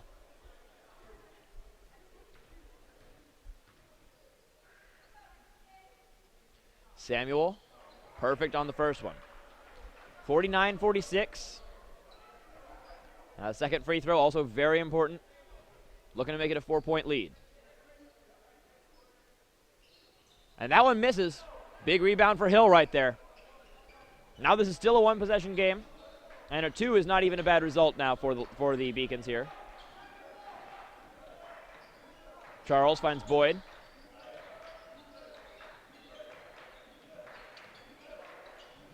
Charles keeping his feet in bounds. 9 to shoot. Cinelli back to Charles. Thought about a three. Cinelli for 3 to tie the game. A little bit long. And the Beacons will hang on to the ball. Miscommunication there between McLeod and Cleckley. So it'll be another chance for the Beacons, but they still have 3 to shoot according to the shot clock. So they're ruling that that WestCon never took possession of the ball at all, so it was just a tip out of bounds. So 3 to shoot. They'll have to get something quick off here.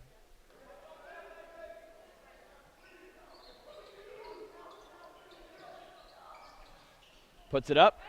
That one misses. Charles coming around the other side. And somehow in that scramble, the ball ends up in the hands of Cleckley. Samuel driving in. Hill going up for the contest, but he won't be able to get it, and it's a 5-point lead now for WestCon. That is huge with just 1:09 to go. Timeout called by Boyd. So Boyd will stop the game for now. 65 seconds remaining in regulation, and the UMass Boston Beacons trail by 5 points. So we'll see if they're able to mount a comeback in the final moments. We're going to take our last break for now. We'll see you in just a minute. Division III allows you to give yourself to other things. Having that free time allows me to pursue the things that I want to pursue. Division III athletics affords students the opportunity to, engage in the other interests in their campus and in their lives outside of that sport. It allows you to just be able to do everything you want to do. I wouldn't change it for the world.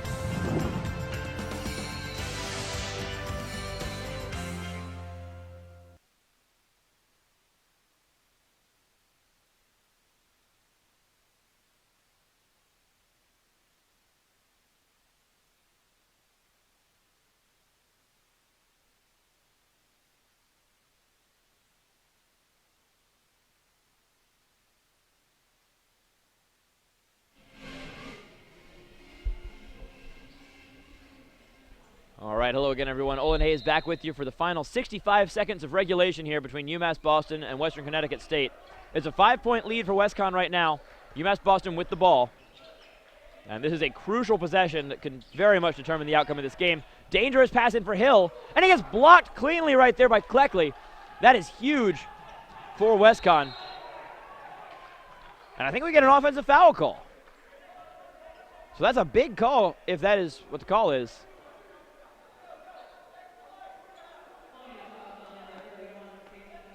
So an offensive foul on Cleckley, that is a huge call right there that gives UMass Boston a little bit more of a chance in this game. Trailing by 5 with the other team having the ability to run 20 or 25 more seconds off the clock would have been deadly for them. Now if they can hit a shot here, all of a sudden they're right back in the game. Boyd, guarded closely, looking for a 3, and he draws the foul. So if Boyd can hit all of these free throws, or at least 2 of them, it'll be back to a 1-possession game. That is foul number 4 on Cleckley.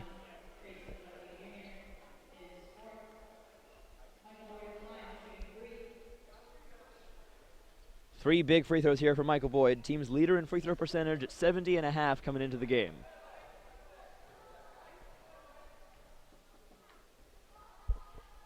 First one goes. These are the biggest free throws of the game here to this point.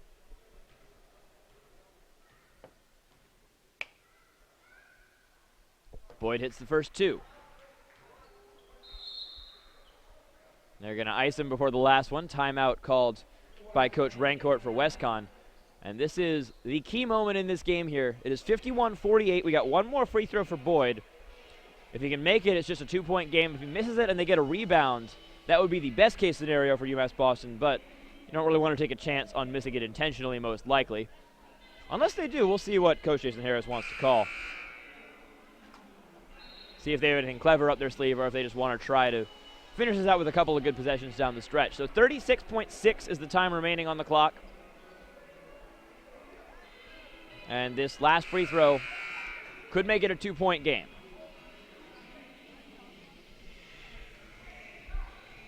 After UMass Boston scored just 22 in the first half, their offense has been still slow because of the pace of this game, but a lot more effective in the second half. They need to be effective just a couple more times to come back and win this one. No good. Hill just missed trying to get the rebound. Aggressive defense. Charles and Charlie on the sideline right there. Almost a backcourt call. Trapping in the center court. They're not fouling. Instead, looking to play defense here. 5 seconds or so between shot clock and game clock. And now we'll get a foul. So they tried to take the ball away for a bit. Now they'll go with the foul. The intentional foul will end up being charged to Charlie Mitchell. And now free throws for Gary McLeod. If he can hit either of them, it'll be a 2-possession game.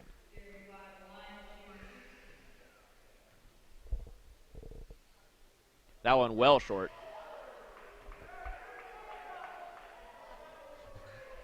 UMass Boston fans liked that one.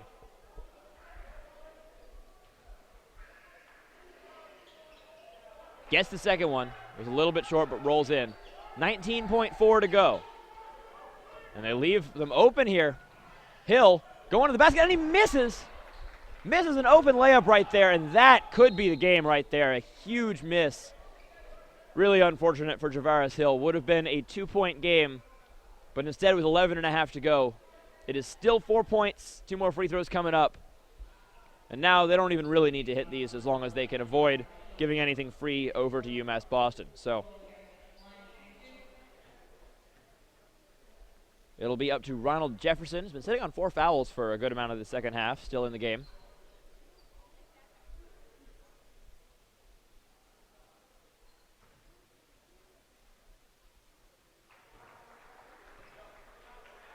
And that one goes in. 5-point game. If it gets up to 6, you have to think it's just about wrapped up at this point.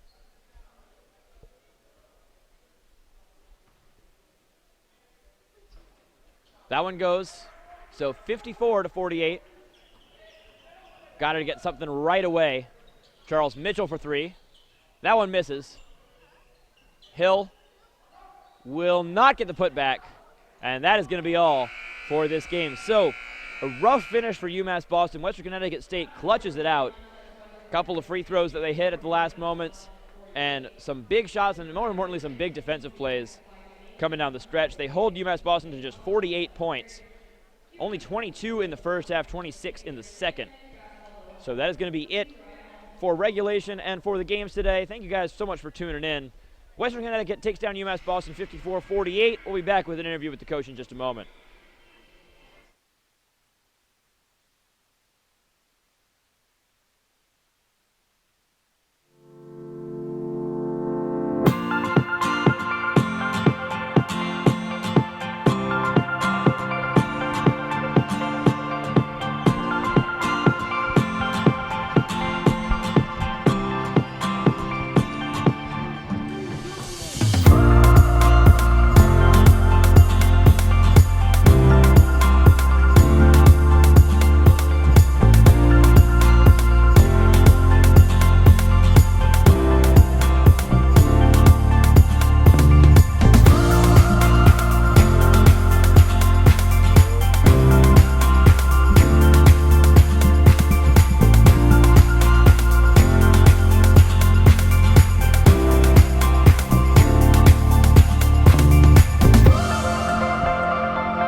Again. Yeah, thanks.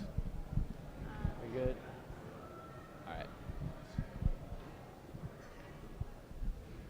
Hello again, Olin Hayes back here with Coach Harris. Coach, some unfortunate plays down the stretch. What went wrong in those last 2 minutes? I think WestCon just made more plays, a little tougher down the stretch. You know, when you're playing a little harder, you know, sometimes as the officials, they see it, you know, you just getting there a second earlier. And, you know, I just hats off to those guys. Those guys played well. You mentioned after the first half, you thought the offense was a little slow, and there was some things you could pick up on specifically. Did you see any improvements of that in the second half? Yeah, I did, but you know, we got to be better. We got to execute better. We can't have a first half like we had. You know, those guys had a 3-hour bus ride. You know, again, WestCon did a good job, and you know, we got to get better. Still got a little bit of time left to get better. What do you take from a game like this going forward, being still in a postseason position? That we got to get better. You know, again, you know, we got to get better. We got to play for 40 minutes because I think we played hard tonight, maybe for about 25. And, you know, even with the first half, we were up 46-42 with like 4 or 5 minutes to go, and they ended it on a 12-2 run, and we just couldn't score. And, you know, that's stuff like that. So, you know, we got to continue to get better. I'll just keep saying it. I'm fine with where we're at right now. It sucks to kind of lose one, you know, after you've won 3 or 4 in a row. Mm-hmm. Thank you, Coach. Thank you. We'll be back in just a moment to wrap things up.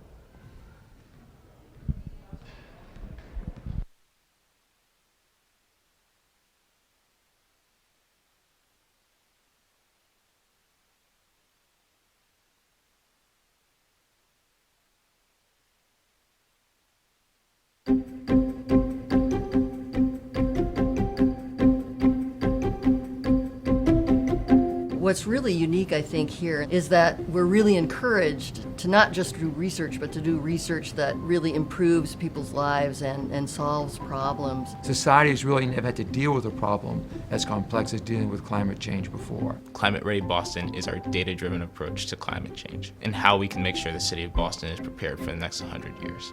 By leveraging the expertise of UMass Boston and Paul and Ellen, we've been able to take the very best science on sea level rise and translate that into a vulnerability assessment. Really what we've relied on them for is their technical expertise and really helping us understand what the science is saying to help us understand what we need to do next, both from a policy perspective, but then also in terms of projects and financing as well. UMass Boston actually has a long history of working on environmental problems. One of the earliest programs was working in the cleanup of Boston Harbor in the 80s, and that was actually the genesis for the eventual School for the Environment. We started this program in green chemistry, and we're the first university to offer a PhD in that. And then also the School for the Environment is now working in Nantucket and Gloucester and other places around the world. I was giving a talk a couple of falls ago for this group it was called the CEO Summit, and I showed this map of South Boston where all the businesses are being built, and there was a gasp, a literal gasp in the audience when they saw that map, and it's like you could tell that suddenly they realized this wasn't something that is like down the road. This is something we have to deal with now. Some of my work has actually been cited in a Supreme Court decision. I've met with congressional committees. I've given testimony to the Massachusetts Senate as well as the U.S. Senate on this issue. We want to make sure that we are on that leading edge of the research, and we know that UMass Boston is committed to these issues and committed to being a good partner for the city.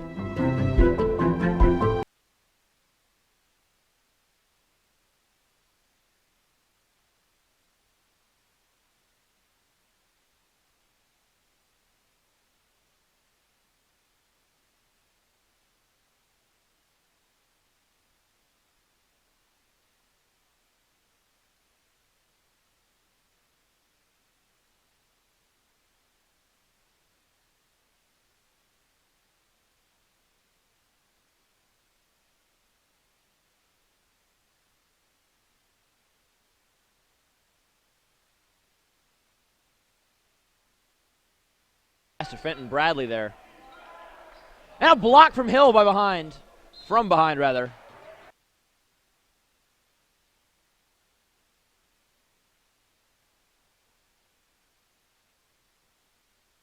To Fenton Bradley there.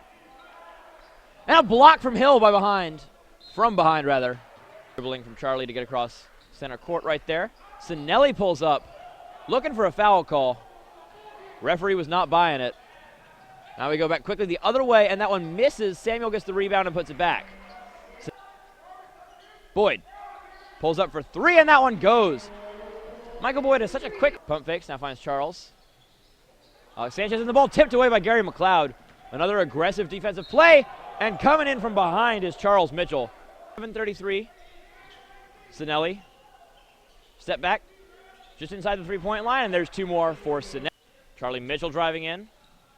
Behind the back pass for Hill. Hill driving in, and Hill will put it in and tie the game at 37. But an interception right after that, and a block from Hill, coming out of nowhere to stop.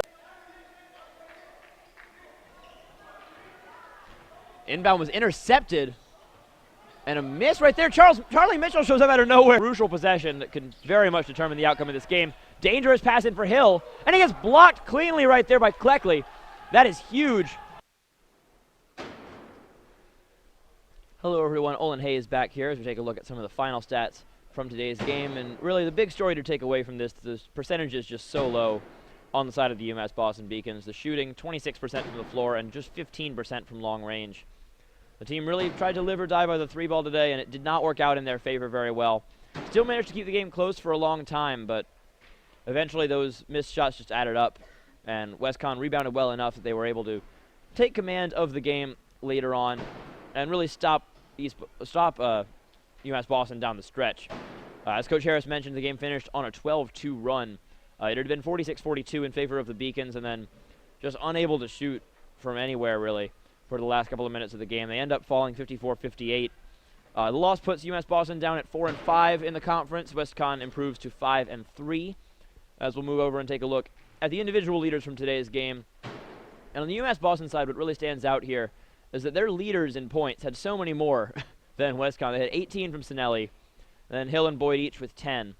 And that already accounts for 38 points. The team only had 48, so really not moving the ball around through different players all that much. We had a few points from each of the Mitchell twins, but that was really it. They only had a handful of players who were even on the score sheet today. So certainly WestCon balancing their offense a little bit more. McLeod and Samuel both coming in at 11 points. Aaron Samuel didn't really get involved in the game too much throughout, but had a few points early, a few points late, and it added up that everything counts when the game is so low scoring like this, final score being, of course, 54-48. And Tracy Cleckley Jr. also had a fantastic game.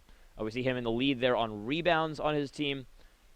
certainly a factor throughout the game on all facets of the game. Meanwhile, for UMB, they really relied on Cinelli on the offensive side to get things going, and Cinelli's shot was a bit off from 3 for a lot of the day, even though he did make a lot of big plays, especially in the second half. The missed shots really just added up, and they ended up with, of course, only 22 points in that first half. So that ended up being a rough outing for the UMass Boston. They finished with a 6-point loss here as we take a look around at the other games in the Little East Conference and how those went today. Southern Maine ends up running away from Keene State 80-59. So a big win for them as they improve to 3-5 in the conference.